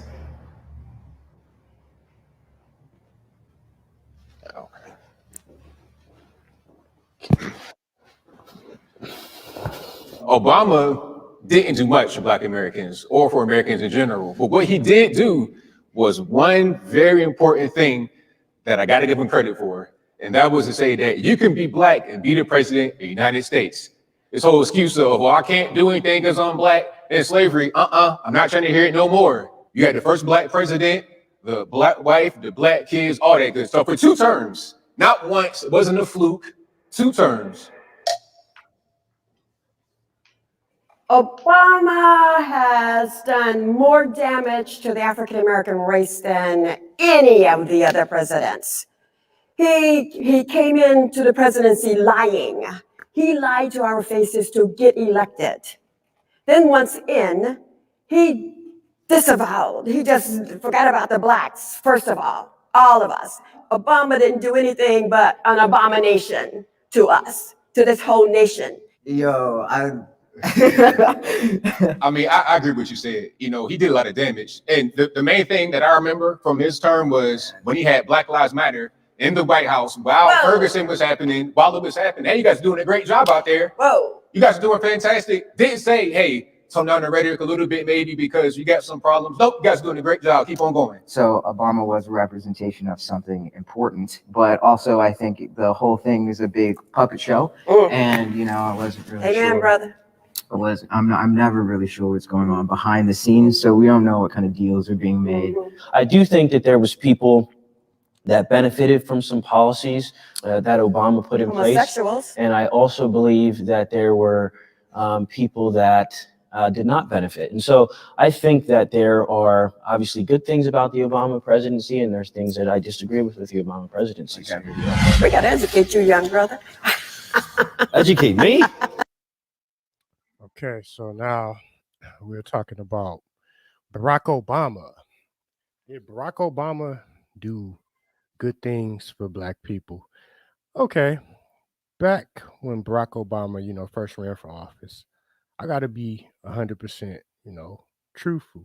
You know, I was drunk off the Obama Kool-Aid. I mean, like I said earlier, I'm not really that off into politics, but just based off of the simple fact, you know, that this was a supposed Black man. I didn't even know he was a mulatto. I didn't even do any type of background check. about him. I really don't get off into politics, not that deeply, you know, but on foresight and just reviewing what happened, you know, during these 8 years, Barack Obama was basically the president of Black Lives Matter. I mean, he gave rights to homosexuals, illegal immigrants. He already was recorded on record saying that, you know, he was anti-reparation. But then again, what president has ever been pro-reparation? I mean, look at Bill Clinton. I listened to recorded private discussions of Bill Clinton, the man that everybody calls the first black president prior to Obama, you know, just because he, you know, smoked weed, you know, out of the peace pipe and got up and, you know, blew the saxophone, you know, for black people because they love singing and dancing, you know, and all that good stuff, man. What president has been for reparations? Now, I do have to make this statement, you know, to the Trump supporters. I wonder if we look at what's going on in April 2020, man, with this coronavirus, and I'm not trying to be funny because I don't support either side of the spectrum. I don't support the Republicans or the Democrats. Ask yourself this question if you are a Trump supporter. Today, in 2020, are you doing better off underneath Trump? I mean, look at the bodies. The bodies are stacking up. And I'm not trying to be funny, and I'm not saying that this is something that could be accredited or attributed to Trump. I mean, it's a lot of conspiracy theories going on around here that the government, you know, is responsible, you know, for this carnage and coronavirus. I mean, hell, I only speak on things that I know and can prove with 100% certainty. You know, I'm not a scientist. I'm not a biologist. I'm not a doctor. So I can't speak on any of these things. I base my supposed facts off of what, you know, the government is giving us right now, because that's all I can do just as the average citizen. But Barack Obama, you know, getting back to him once again, I didn't mean to get off the topic, but I just had to throw that in. You know, I just had to put that message out there. But nah, Barack Obama didn't do nothing for me. I can't name one substantial gain that I accomplished or black people accomplished outside of, you know, the black homosexuals and, you know, the brown illegal immigrants. Man, they got all type of political gain, all type of political gain. Man, there's laws passed, you know, for these different groups. You know, the women's, you know, he supported, you know, white liberal women. You know, white liberal women got rights. I mean, everybody got rights except for the descendants of slaves born in America. So no, Barack Obama, you know, he's a wolf in sheep's clothing. Like my brother Guy Nollywood always says, he's not even black. You know, he's a mulatto, born with a silver spoon in his mouth, born with privilege. He don't know what it's like to be out here struggling, you know, struggling, can barely make ends meet. He never lived the black experience. This is some random dude, I mean, Barry Sorrento, that just out of nowhere just pops up, poof, and he's our first black president. So no, I don't support Barack Obama. I pass the mic. Yeah. I'm very surprised about the so-called transgender. I don't even know what that is. I'll call it the cross-dresser. She said, I'm gonna say she, I'm not gonna even say he with the glasses, that you know, she put down Barack Obama. I'm very, very surprised at that, because everybody knows Barack Obama was a big support of the LGBTQ. So I'm very surprised. But Barack Obama, this is why I tell people, when you we have to do our own investigation on these people before we start voting. Barack Obama grew up white. He's a mulatto. So he really didn't have any connections with black people, only except that he had a black wife, which it doesn't mean anything. He went to Africa, went to the slave castle. He didn't even cry. You know, that's a problem. He didn't even shed a tear. How you gonna go and visit the slave castle in Ghana and you don't even shed a tear? Michelle cried like a baby. So that should tell you something. He wasn't for reparations. He told the black people in their face he wasn't going to give it to us. He said it twice. He also lied about the French situation. Black people have died. More black people have died under Barack Obama within 8 years than any other president. Let me say that again. More black people have gotten killed under Barack Obama within the 8 years than any other president. That's facts. And even the Black Lives Matter movement was created under who? Barack Obama. Wasn't created under Carter. Wasn't created under, JFK or whatever. So that should tell you something. Okay? So here's a man who has committed homosexual acts because it was a white man that came out and said it. He said me and Barack Obama made out in his limo. It was a rich white man. Okay? But people didn't care about that. I almost had a fight with one black woman. She was older, but she wanted to fight me because I said, well, she was a Christian. She was a hardcore Christian. She was one of those Pentecostal chicks.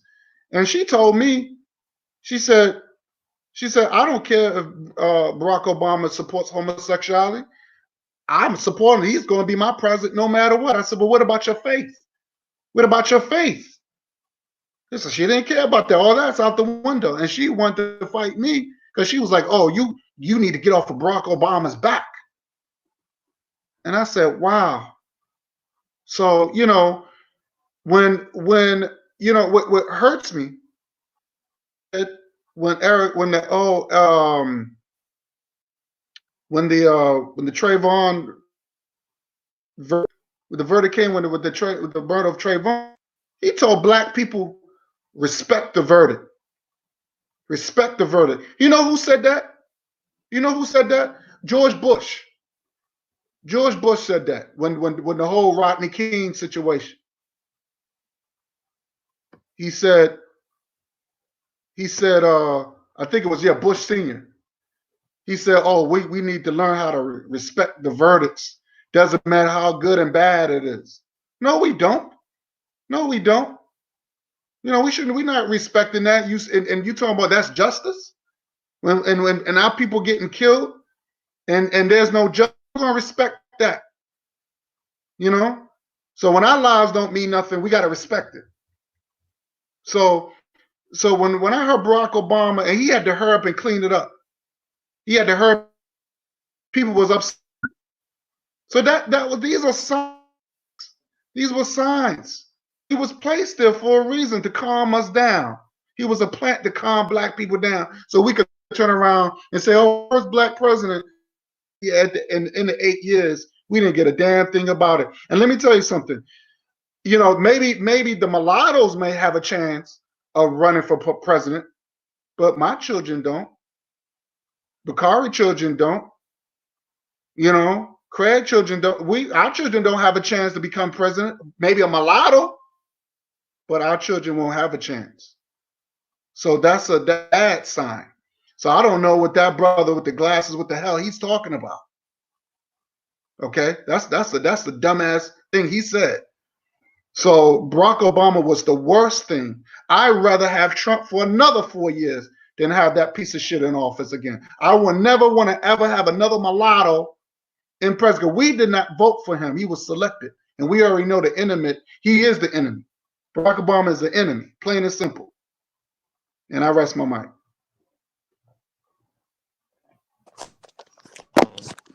Yeah.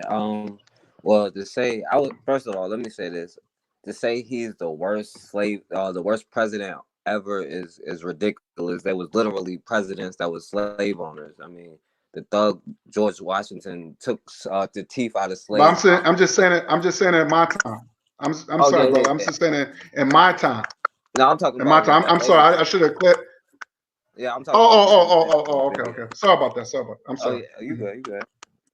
Yeah, but she said he was the worst president. He's worse for black people than any other president ever. That's what she said. So I'm like, there was literally slave owner president. So how could that be? But did did Obama do anything for black people? No, he didn't. But did he ever say he was?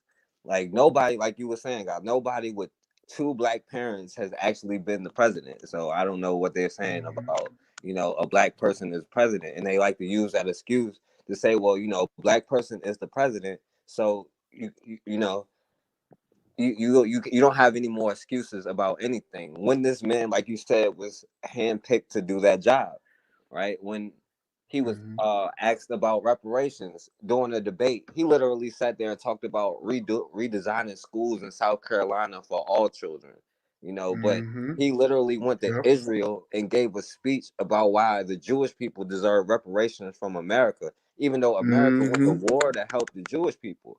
You know what I'm saying? And under his watch, he gave the Jewish people reparations. But when you talk about it for black people, it's redoing, you know, education for everybody, you know, not just black children, even at that, you know, even if it was just about that. And like you were saying about Trayvon Martin, when it first happened, he went on TV, you know, said, well, you know, it's kind of bad. And then when he got backlash, he literally had to apologize for speaking up about Trayvon Martin because white people got mad at him, you know. And how could he do something for black people when he could never once say that he was black himself? Has anybody ever heard him say, yeah, I'm a black man? Well, he probably have, but like he's not a black person, you know. So, you know, and as far as Barack Obama being the president, nothing has changed in my life under Barack Obama, George Bush, Donald Trump, any of them. My life has pretty much been the same because they're all on the agenda. They're the spokesperson for America, but they're not the person, you know, making the rules. So, you know, just to put a black person in as the spokesperson, and like I said, I probably should have voted for him the first time just for the culture, just for history's sake, even though, you know, it wouldn't have done nothing either way. But, you know, to say put a black person in any political position thinking you're going to change the system, well, the system is not designed to help us. You can't change the system from within the system, because the system was built on our destruction, and to take that out is to destroy the system completely. You can't take the root out of something and still have that same thing still there.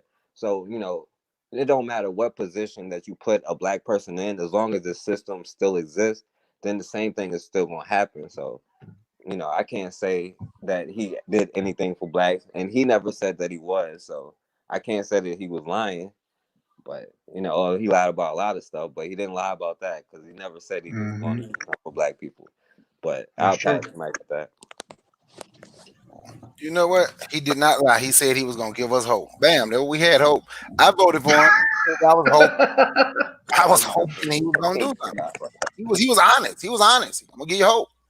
He said black people don't deserve reparations. This country really don't even owe us an apology. We need to move on.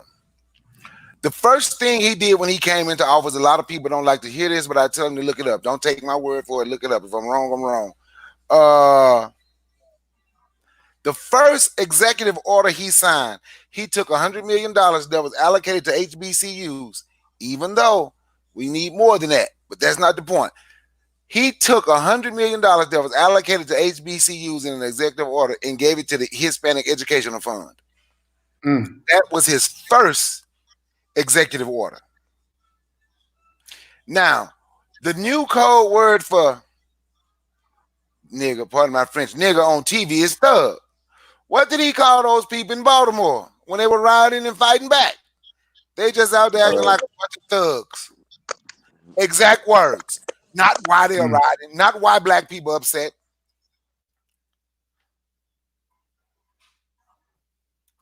Not why black people rioting, not why black people upset. They're just a bunch of thugs. The end of his second term, he gave every Native American tribe millions and millions of dollars. There's only 13 Eskimos left. He gave them $54 million. Didn't give black people nothing. But I'm going to tell you why.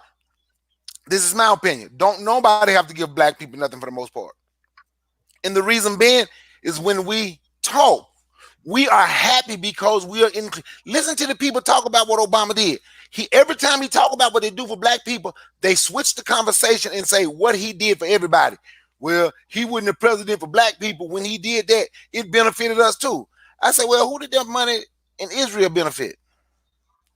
Who did the money that the Native Americans got? Who did that benefit? Who? So who did the laws that the Alphabet Crew, the laws that they received, who did that benefit? Then they passed the blue law. Who did that benefit? But when it comes to us, we are happy just to be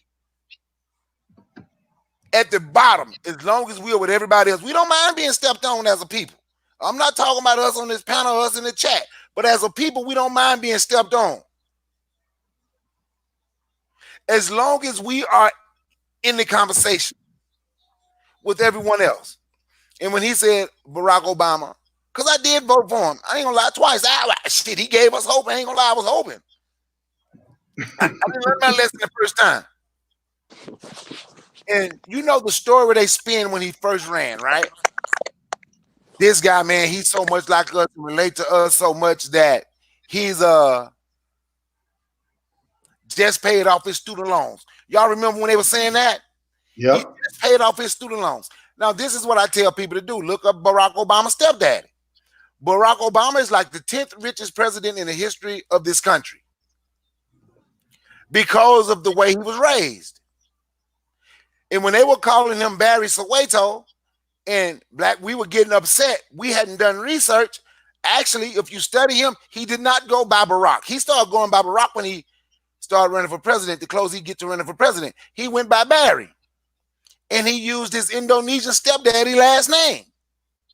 He didn't go by Barack Obama. He didn't use his African daddy last name. And even when you watch the movie on him on Netflix, when he meets the white girl, when he first meets this white girl that he's interested in, she say, where you from? The first thing come out of his mouth, Indonesian. And Hawaii, oh yeah, in Kenya. That's how it said in the movie. He was not one of us. He did not represent us. And we need to stop looking just because someone's skin is similar to ours, thinking that they're going to do something for us. I'm going to be honest. We have to get past that. And I know Craig, I'm sorry, prisoner of war, asked the question, are we better off under Trump? No better off. But Trump didn't promise us hope. See, we don't, to me, what made Barack Obama worse was Black people set records for the way they voted. 98% of Black people that was eligible to vote went and voted on the strength of Barack Obama running. That's what made him the worst in my lifetime, to me, because of the way he treated the people who set records to go vote for him. That's why he's the worst. Now, I honestly believe at this moment, Trump will do anything for a vote. I honestly believe that if Black people had some type of unity and we were organized and we had a real group, I truly believe if we went to Trump, we might not get everything we asked for, but I sure believe, I just believe this, I don't know, but I do believe Black people could get something right now because Donald Trump will do anything for a vote. And he's not part of the machine. The machine can't control Donald Trump. So you can get Donald Trump. I agree with Dr. Claude Anderson. If we had a committee and we were organized, I do believe we could give Donald Trump to at least start working on reparations. Probably even get a little bit. That's just my thought. Not that he care about us. Not that he care about us, but he will be buying votes and he will be going against the people that absolutely want to control him. And Donald Trump letting people know that you cannot control him. He's uncontrollable. He gonna do and say whatever the hell he want to. Now I hear the mic. I want to just include something real quick. First of all, I want to say, do anybody remember what happened to that sellout? You know, I think he's a sellout coon in my opinion. Henry Gates. Anybody know what happened to him? With a police officer. He got arrested. Right. He was trying to get into his own house and the police. What did Barack Obama do? Didn't he invite that racist white dude to have beer with him in the White House? Yeah. Ain't that something? And look, things like that kind of piss me off. And the only reason why Barack Obama got one of that 90-something% of Black people because he got through the college kids. Most of the college kids were Black folks. And they were young, and basically he got to the kids who was like teen, like upper teens, like 18, 19, who can vote.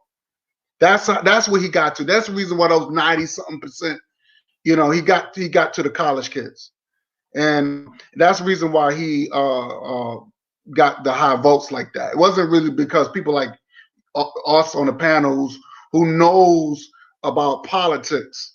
But because you're young, you really don't know anything about politics. Let's be realistic, unless you was taking some political science courses.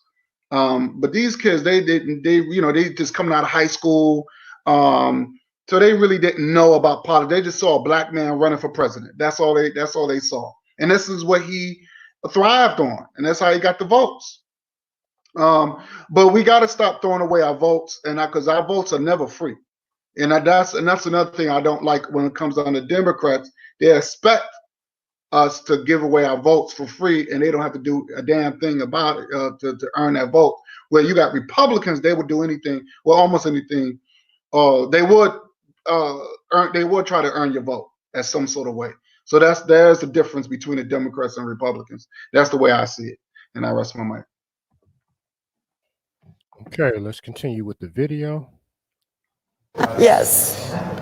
Did you go to college? Yes. Where'd you go? Southern University in Pepperdine. What'd you study? Political science, law enforcement, social studies. Social studies that I teach in social science, masters. It shows. The Black community should accept LGBTQ plus rights. Oh, God. I am not only a philosophical conservative, but I'm also a religious conservative. And I believe that God made everyone in his image. And I also believe that we as Christians aren't people to judge. And so who are we, or who is anyone to deny someone their rights as a person based off of what their sexual orientation is, or how they identify, or the lifestyle that they choose to live? I'm a part of the LGBT community. I'm transgender, so I was born female, now I'm male and male.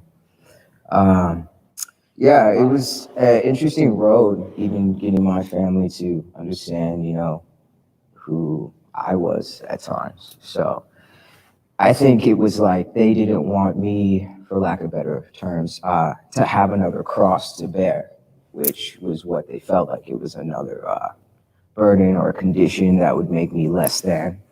But really, intrinsically, like, we're all worthy. Okay, human rights is one thing. Sexual rights is a whole nother thing. The majority of the Black community are religious. When it goes against their beliefs, no, it shouldn't happen. And gluttony is part of the human race. People glutton too much. And LGBT, XYZ, whatever, they're glutton. All right. Now, my viewpoint on the thing about LGBT rights, what are we talking about exactly? I want to be very specific with this particular thing, because when I hear that, I'm thinking about Dwayne Wade's son. He's 12 years old. Do you think a 12-year-old boy should be able to call himself transgender? Is that what we're going to do? Do we think that we should have 4- and 5-year-old children on puberty blockers, hormone blockers, because they think at that age they're transgender? You can't even get a tattoo under the age of 18. You can't smoke cigarettes. You can't drink beer. If somebody wants to be gay, trans, whatever, as an adult, that's fine. My uncle, my favorite uncle, died of AIDS, was gay. That was my dog, 100%. If you gay, that's your business. I don't care. That's you. That's not me. That's you. We're talking about LGBT rights. What do we mean? I think it's the right to exist. Dwayne Wade's daughter knows exactly who she is. And 12. And she doesn't. Right. And there's definitely research that says that, anybody under 25 years old, that your brain is not fully formed. Thing is, I knew when I was small, right? As soon as I could talk, I was pretty much telling my parents, like, these were the things that I was feeling and what I knew about myself. When you start to self-actualize, you start that at that age. You start at the early ages. So if you look at like psychosomatics of children, they start to voice and self-actualize in toddler stages. We're just saying opening it up. If they're voicing themselves, okay, you're voicing yourself, and as a parent, I just give you a platform to flourish and bloom as you do. And then when you're an adult, if that's the decision the parent wants to make, you can do what you want. Sure. That's the decision my parents said. Did you kind of say what he said? So you kind of like on the same page with me. Like This is what my parents did. You do what you want when you're out of the house. But the thing is, if I had if my parents had the resources and the education that they do now, they would have probably allowed me to, they would have offered me a decision that would have helped me, you know, live my life. But you can't say that because it didn't happen. It didn't, but it can now. Because we have There's a those resources possibility? now. We have those resources now. You There think they would have would? been yeah.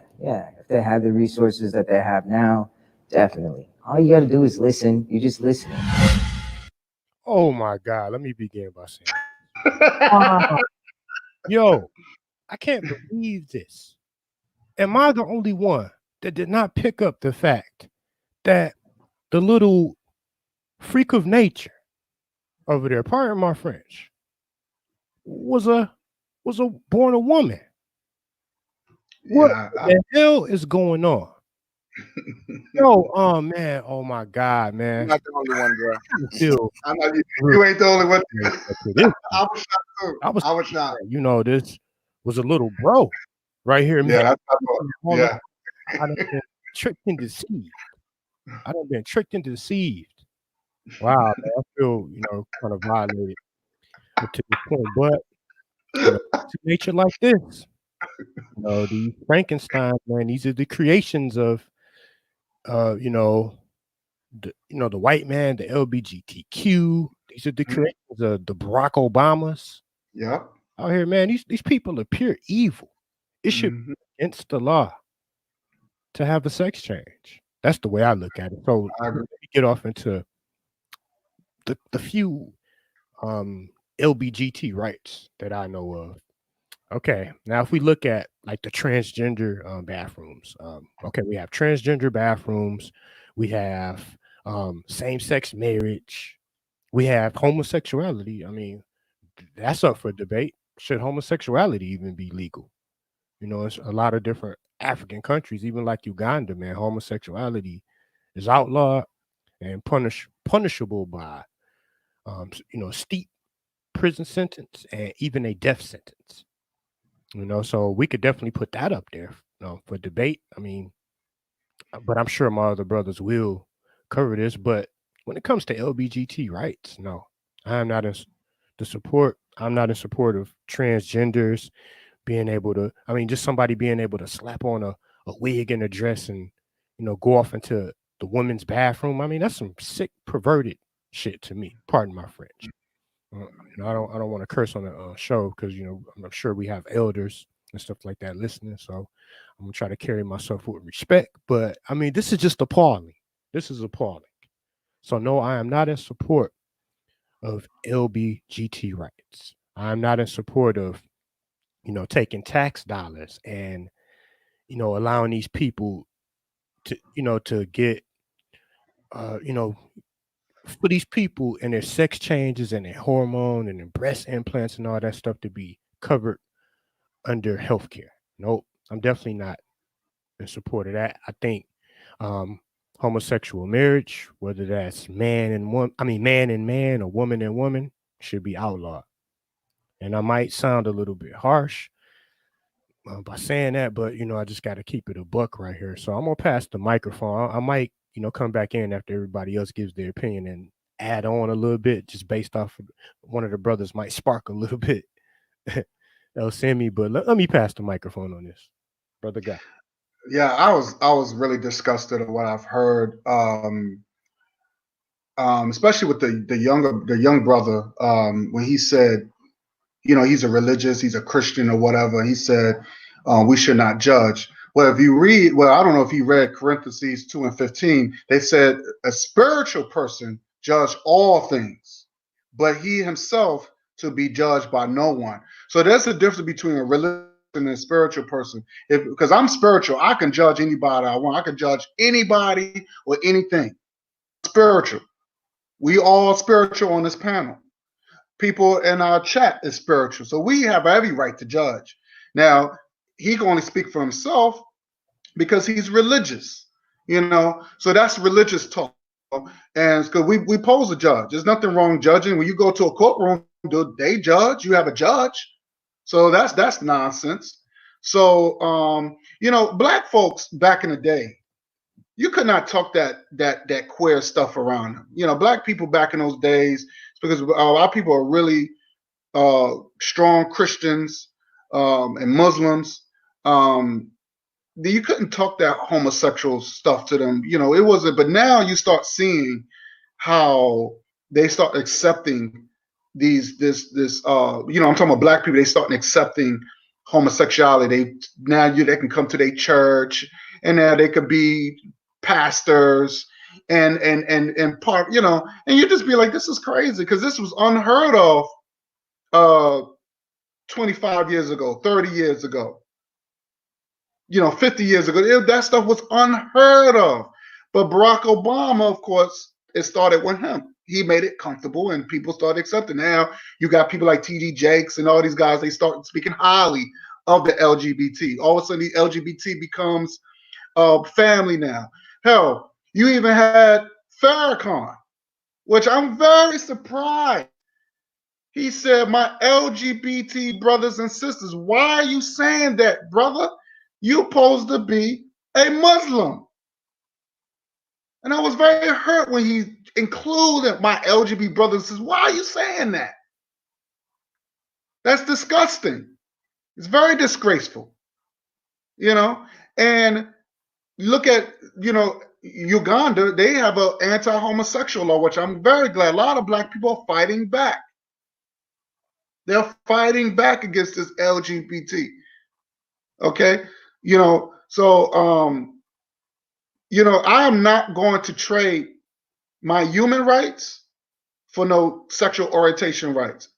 You know, a marriage should be between a man and a woman. That's law of nature. That's not, you don't need man to tell you that. That is law of nature.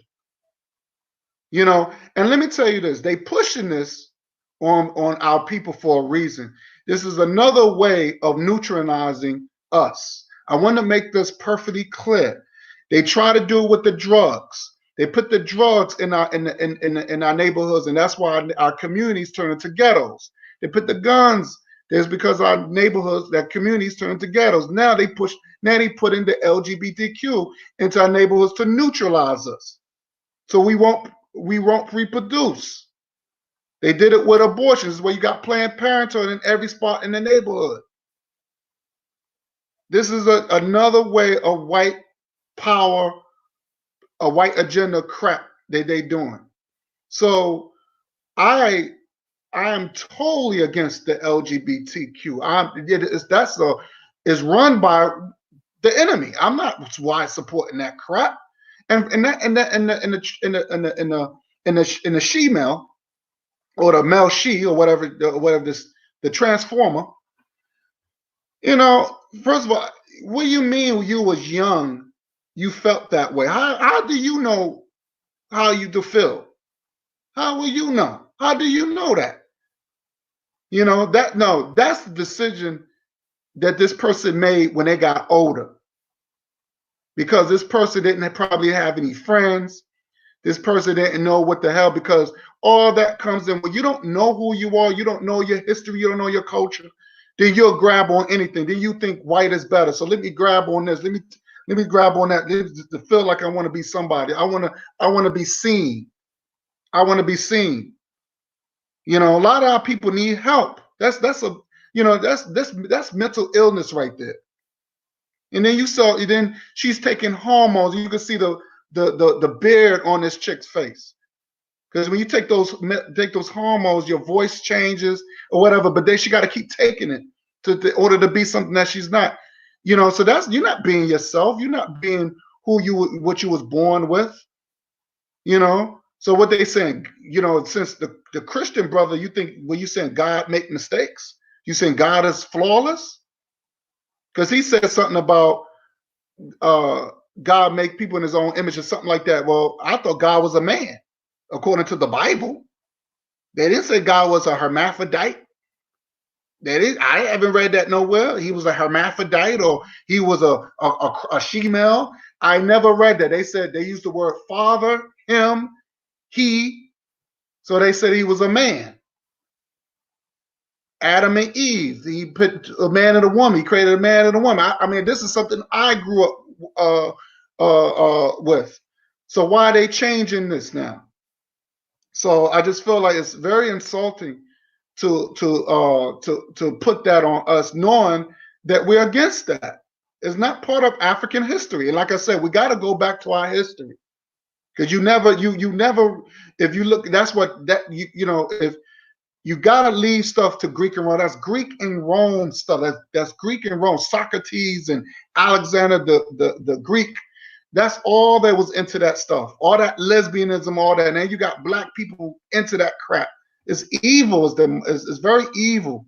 And like you said, with this person that transformed, you know, just being deceitful. Then she'll turn around and she'll talk to a girl, and a girl thinking that's a dude. You know, think it's the dude. You know, it's very, you know, you going around lying to people, and it's very messed up.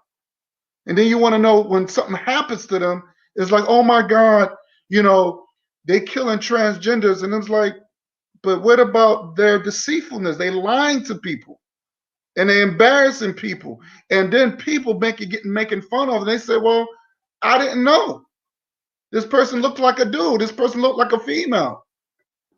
You know, and it's messed up. It's really messed up, and I don't support it. I don't support it. I really don't. It's a very evil death style. It's definitely a death style, and I don't support that. And I rest my mind. Well, first of all, I don't even know why this was the question, especially if you're dealing with black issues. You know, they always try to bring up, you know, other people's issue, LGBTQ or whatever issues with black issues, as if they're the one and the same. They're the same thing. It's not the same thing. So I don't even know why they brought it up in the first place. And as far as like human rights, I don't think like people should be killed just because they're gay. That's just me personally. I don't think you should just be killed because you're gay. But you know, like I'm like it's not like well, how do I say this? Well, if you just go back and just look at the history, they've always tried to make us, you know, into this thing. Even going back during slavery, like the white gay slave owners would rape the black men, trying to, you know, turn them out. Like they've always pushed this agenda onto us, you know.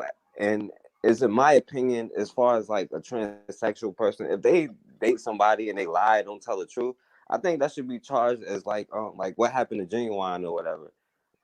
I think that should be charged as at least rape or some kind of charge, you know. Mm-hmm. And they have this kind of thing where you can't speak out against them, you can't say nothing to them, you know. But I don't have a problem speaking out against them. But they feel like they're above whatever. Like comedians always say, you can't say faggot on TV, but you can say nigga as much as you want to say it. Mm-hmm. You know, they always feel like they have this air of supremacy where you can't speak on any of their issues, you know. And also with this whole pedophilia thing, that's sick. That's a sick mentality, you know. But you know, as far as us being for our issues, I don't even know why we talking about black issues. We're sitting here talking about, you know, gay issues, because it's not one and the same. It's not the same thing, you know. So, you know, I think this whole question was meant to be disrespectful in the first place. So I'll rest my mic with that. No, I do not support the LGBTQ movement, whatever. Do I know any gay people that's okay? Yep. That I'm shit. My son Barbara is a lesbian. She the best Barbara I know. Do I hate gay people? Nope. But to say I'm going to support that organization and that organization just should be inside of the black community, no. I stand more like Dr. Umar Johnson. I don't deal with them. I'm black first. Their struggle, the people that choose that and don't choose their race, that's their struggle. That's not my struggle. See, we have to stop taking on everybody's struggle. Then it's what they called it, the LGBTQ plus. That's a made up struggle to distract us from our struggle. You understand what I'm saying? That is something they just made up. Man, look, it's been gay people in the black community. And people knew it. And we didn't give a damn because they wasn't trying to be gay with nobody that wasn't gay. They wasn't hanging around, no gay dudes hanging around me. And I ain't hanging around them. Do I know some that used to shoot basketball? Yep. Knew some that could actually play. I didn't care. After basketball, they go their way, I go my way. But for me to say I'm going to support their organization, nope. Support that movement, nope. I do not support the LGBTQ plus movement. And it's all of this. They got all of this movement, all of this from Barry Soweto, Barack Obama. You know, do y'all remember at one time they had to spread the rumor? As soon as Trump passed this law or the executive order, whatever, they said Trump said no more gays in the military, right? That's not what he said. If you go read it, Trump said no more gays can go to the military and get sex change off taxpayers' dollars. You know who passed the law where they could? Barack Obama. Donald Trump changed it. And I agree with Donald Trump. You want a sex change, that's you. My tax dollars shouldn't be paying for you to get a sex change. You go into the Army, Marvin, leave Fort Hood, Texas, end up in Germany somewhere named Michelle. You understand what I'm saying? No, and I don't blame Trump. I'm glad he did. But that's about Barack Obama and Joe Biden's pushing. So, but back to, I'm just going to go back. Simple no, I do not support that group. I yield the mic. Okay. All right. I just want to say this real quick, and you know, because this is that's definitely deep what you said. I want to say this to what's her name? Spark, LITD. Yes, you're right. Could you highlight that, brother? It says the ministers. No, it says the ministers. It says the ministers can't speak on it. That one, yeah. And that's true. They're part of the government. Anytime you getting that free, we talk about the new getting that I forgot the name of that thing about the how they getting the free dollars from the government. You can't talk against what the government is pushing. You know, you can't talk about that's part of their plan. You know, well, you can say this, I will give you free money, so you don't have to have, you're gonna have to pay taxes on your church and taxes on your mosque. You know what I'm saying? So yes, that's true. They are part of the government. And also too, I want people to look up that person named Michael Swift. He was he was called the gay revolutionary, and he wrote a letter to Congress that he was, and he said this in the late 80s, I believe, and he was saying that it was a plan that he was going to push this on our children, push this homosexuality on our children in the schools and in the churches and stuff like that, and that was his plan. So if you look up just look up Michael Swift, the gay revolutionary, because this was planned since the late 80s. Just wanted to throw that out there, and I rest my mic. Okay. All right. Let's continue. I have felt excluded from the Black community. Oh. Probably the first aspect of being excluded from the Black community is by the way I talk. So I was adopted to a Caucasian family. I was raised around in a completely different culture than what most African American people are raised in or around. Where the Black community is saying, look, you don't believe like us, you don't think like us, you don't vote like us, and so you're not one of us. I felt excluded as well, you know, with the queerness, transness, you know, when people get to know me and learn that, then they're just like, oh yeah, I can't be doing all that gay shit, blah, blah. Like, you hear a lot of different stuff, you know. Being anything doesn't make you any less black. Just by being conservative, friends that I had coming up in the black community, people that I known from just being out and around in Virginia, some of them kind of turn their back on you, or you want to support Trump, you hate black folks, all this, that, and the third. Now I feel like some of that's kind of going away because a person like me being a black Trump supporter is less of a novelty at this particular point. Now it's kind of like a normal thing. But we're not all the same. You know, we're not a monolith. Everybody have their own, we are our own people. We're a diverse group of people. I mean, I play hockey. So a lot of people are like, man, black people don't do that, man. Come on, man. Black people don't do that. I'm like, hey, man, black people do everything. We can't do, man. We do it all. I've never been outside of or excluded from my race. I'm cool with everybody in my race, and I'm cool with everybody in other races. I ran for political office. I've been member of Park Mesa Heights Neighborhood Council. You win? I did. Good. Yeah, I represented Hyatt Park.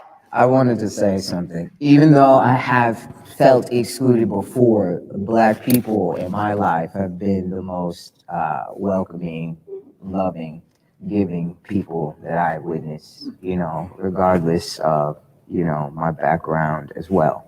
So there's been two ends of the spectrum for sure. The reason why I came here all the way from Pennsylvania to do this is to show the world that all of us, regardless of our skin color or the way we think politically, we are so diverse. We're so diverse. Just because I identify as a conservative doesn't mean I'm agree with you or agree with you. Just because you identify as a liberal doesn't mean you're going to disagree with me on everything. We found ourselves agreeing with a lot today. Common ground is It's called middle ground. right, middle ground. Yeah. That's it for today. Okay, let me stop it right there. It's almost over. But at this point, what I battle with, and the question that I wonder and what I have is, what exactly is the black community? Just judging based off of these people.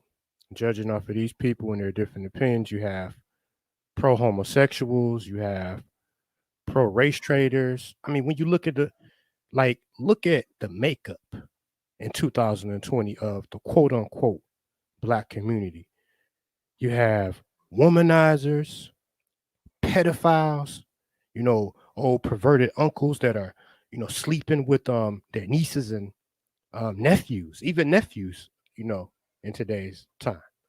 So these people aren't members of my community. I don't classify people who exhibit or people who participate in degenerate behaviors. I mean, around it, you know what I'm saying? I was brought up in the hood. So we operated from more of a, you know, dog eat dog type of mentality, man. We, you know, Negroes, and I'm just using that because I'm on my good brother Bakari show. I'm not gonna say how we would say it in the streets, but I'll be politically correct for the moment. Negroes in the hood, they don't care nothing about the community. All they care about is, you know, getting some, you know what, they care about just how many women that they can lay up and have sex with, how much money they can make from drugs, you know, robbery. You know, we listen to this rap music, man. We don't identify as no black community. Unfortunately, you know, we are a people that we're very reactionary. Like my brother, Dr. Umar Johnson, always says, we don't fight or stand up against white racism until it knocks at our front door. I mean, other than that, bro, I mean, we are a dog eat dog type of people. Like, we out here killing each other. We out here, you know, womanizing, you know, beating on the sisters. I mean, the sisters cheating on men, having 6 and 7, 8 and 9, you know, baby daddies, children born out of wedlock. Bro, at this point, man, I don't even feel that we are, you know, one people. Now, what I'm trying to push for is just the reawakening, man. I'm trying to re-educate people. We have to begin with re-educating and, you know, lifting our standards up to where, no, we have respect for our women. We have respect for our women. We're not gonna listen to vulgar, music that degrades our women. Like, trust me, I'm saying things now that as a teenager, you couldn't have told me nothing. I was just like every other person on the street. I was actually a hoodlum.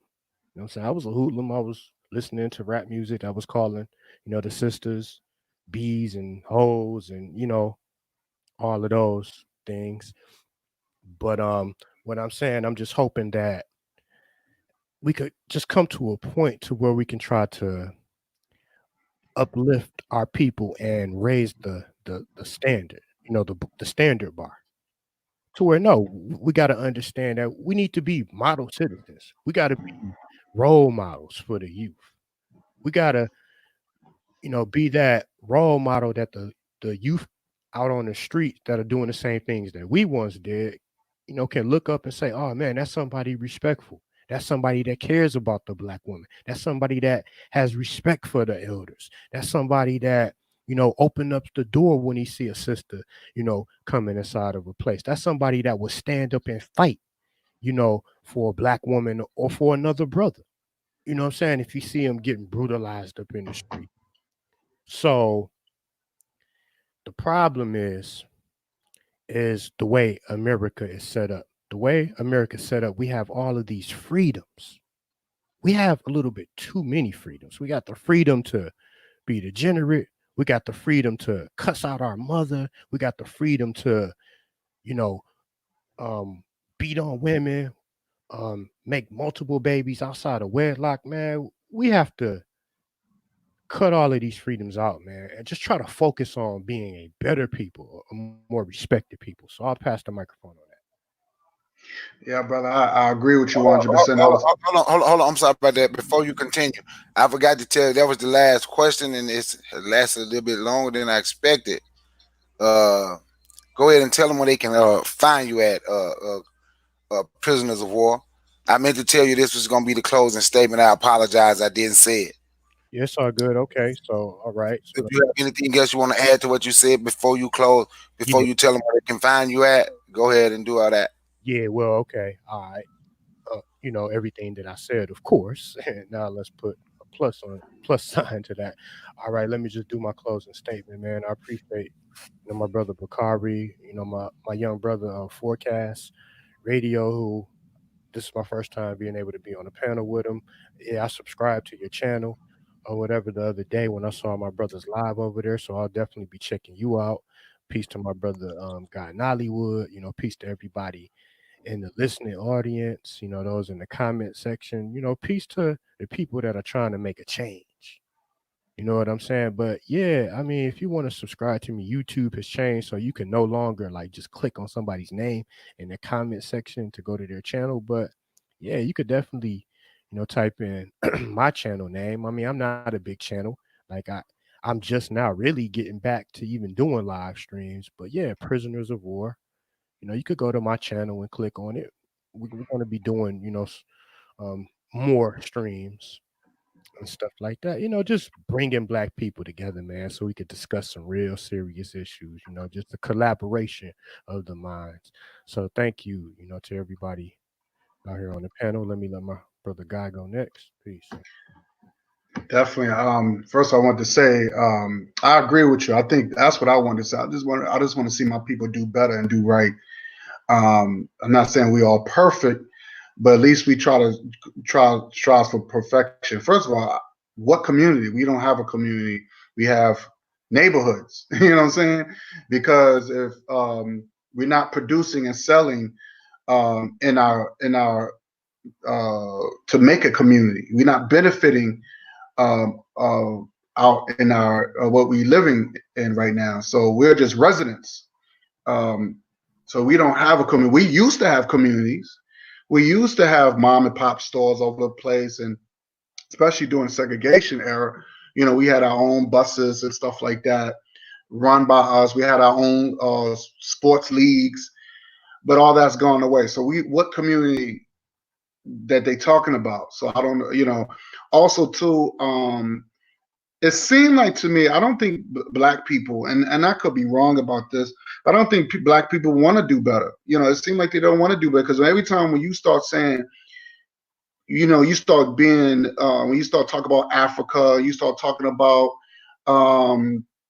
uniting, when you start talking about we should marry each other, we should, all the right things, all the things that's going to make us better. You got black people, they will go against that. They will fight you on that. And I'm talking about the black folks that I came across. I can't speak for all black people, but as black people, they will fight you on that. They will tell you that you are wannabe racist. They'll say that they make fun of that you being pro-black while they're living in a pro-white country and doing pro-white things every day, but they'll tell you that you're being pro-black. They say that you're,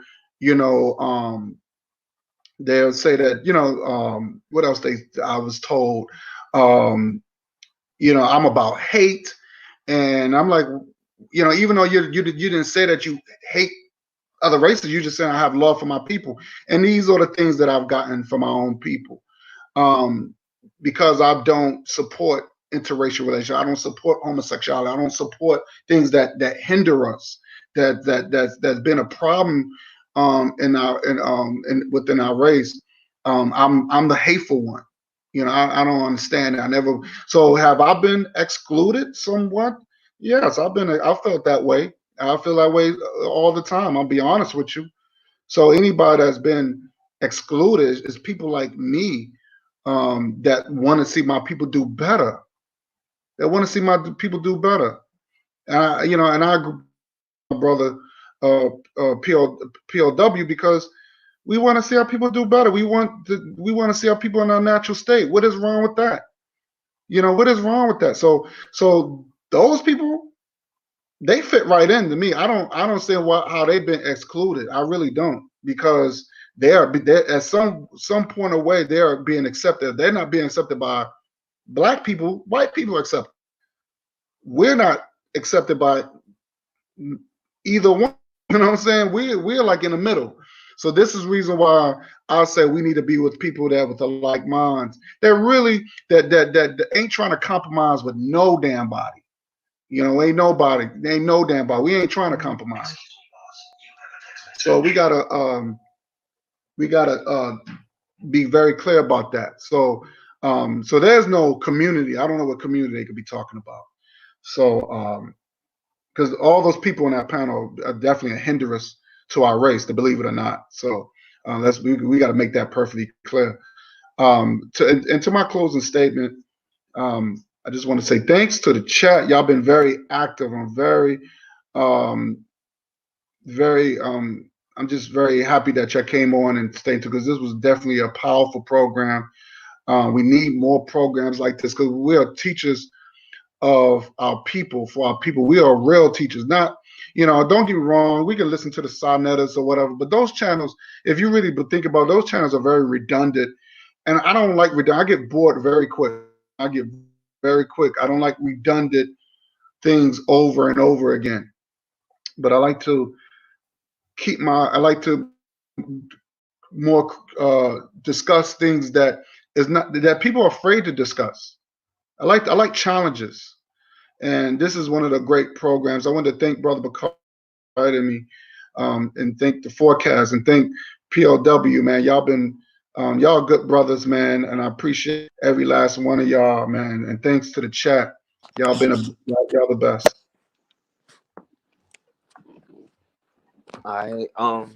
Well, first of all, to answer the question, I personally have never felt excluded from the Black community. I've only ever been in the Black community. But like y'all said, y'all are right that we aren't a community, that it's more so neighborhoods.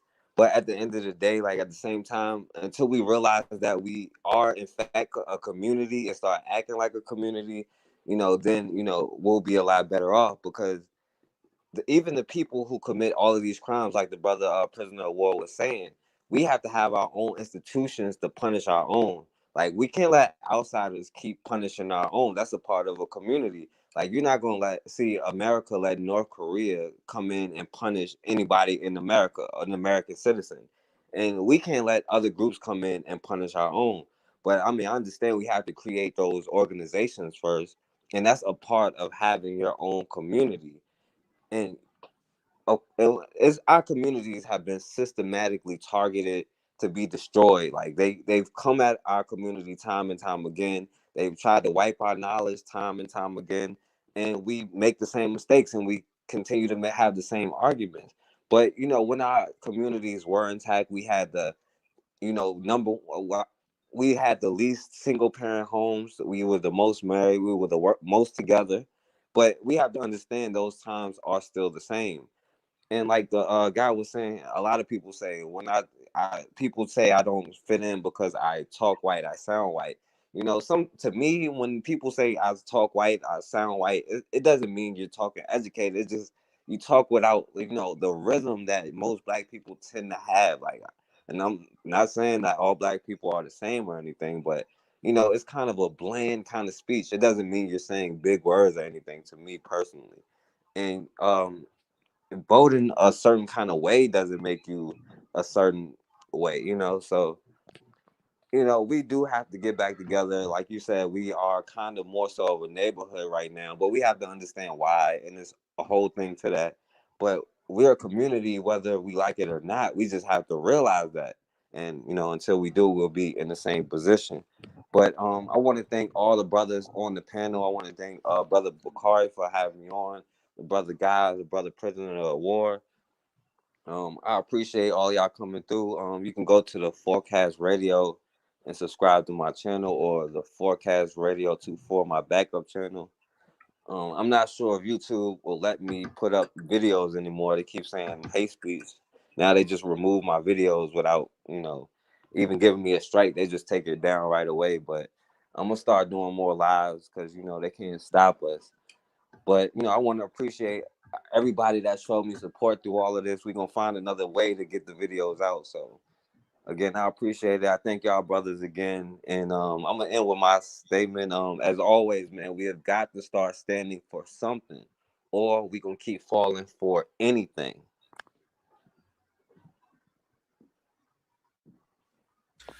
Thank y'all. Excuse me. I thank y'all brothers for joining. Well, first, no, I've always been accepted in what they would call the Black neighborhood or Black community. Actually, I've never tried to make anyone feel like they're a non-Black person. And I had to clear that up because I have made some people let them know they wouldn't welcome. But I have never made non-Black people feel unwelcome around me. So, not in our community or neighborhood, unless they were doing things they're not supposed to be doing. So that's about what I'm going to say on that.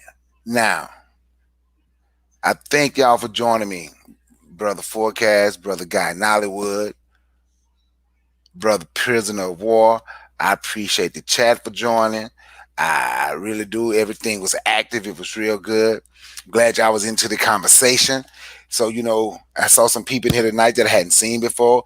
So if y'all like what we said, like, share, subscribe to my channel, Prisoner of War channel, Guy Nollywood Jr. channel, the Forecast Radio channel. Excuse me. Subscribe to our channel. We are building a good team here. Once again, I thank y'all for joining. It went longer than expected. Finding common ground and preparing for the future. So preparing for the future is going to be done on another day. And I keep putting up. I can't even ever say the name right. I have to look at it. But I keep putting this up here because this is part of the future. Cat Control I-98. He was putting up his business in there, and he threw some out to the Prisoner of War. Did you see it, Craig? He was telling you what type of business he owned, and if you about some of his graphics and all that. I guess he liked what you were saying, and he'll do some work for you and won't even charge you like that. Yeah. Oh, okay. Yeah. So so when we're preparing for the future business, us doing business, that is the future. So the next time, whoever come in, whatever Black business y'all support, I know it's hard to support restaurants and everything right now with everything that we're going to, but whatever restaurant you support in your area, you know, you can put them up in you can put them in the chat, and I'll put them across there so people know. I'm gonna put this up here. I'm trying to close out, but Craig, here you go right here, Prisoner of War. Tell them how to find your channel, my man.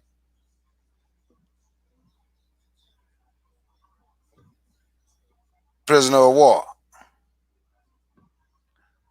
POW. Okay, hold up, bro. My bad. My mic. Oh. Now I was talking all along. Now what I'm saying is, bro, I guess he's having a hard time finding it in the search engine. So if you could post a link in the chat room, I can post it in the sidebar right now for you, and you could just copy and paste it. Oh, okay, and you gonna post it in the back chat? Yeah, I'm doing that right now. And you could just copy and paste that and just put it in the chat room so you could click on it or whatever. Okay. But yeah, man. So you personally know the brother? Yeah, I know him. Good dude. All right, cool. Real good dude, man. All right, I'll post it. You remember the guy I was telling you about I was telling y'all about, they asked his daughter to do something about one of the Thomas Jefferson or something, and he went to school, and he told him the reason he told the truth about Thomas Jefferson, he was a pedophile and all that, and his daughter was supposed to have been writing y'all remember me telling y'all about that? Nah, I never heard of the story. No. Well, anyway, that's my brother right there. He told his daughter, he helped his daughter with the report, and boy, she told the whole truth on Thomas Jefferson. Yeah. Yeah, that's my boy. Yeah. Oh, definitely. That's what's up. That's what's up. Yeah.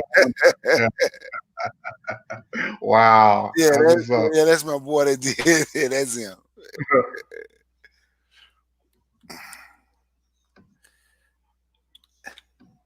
Yeah, there go. I pasted right there.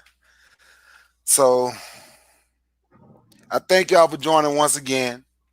And remember this, in the words of His Excellency, the Honorable Marcus Mosiah Garvey: be black, buy black, think black, love black, and everything else will take care of itself. Peace and one love. Peace.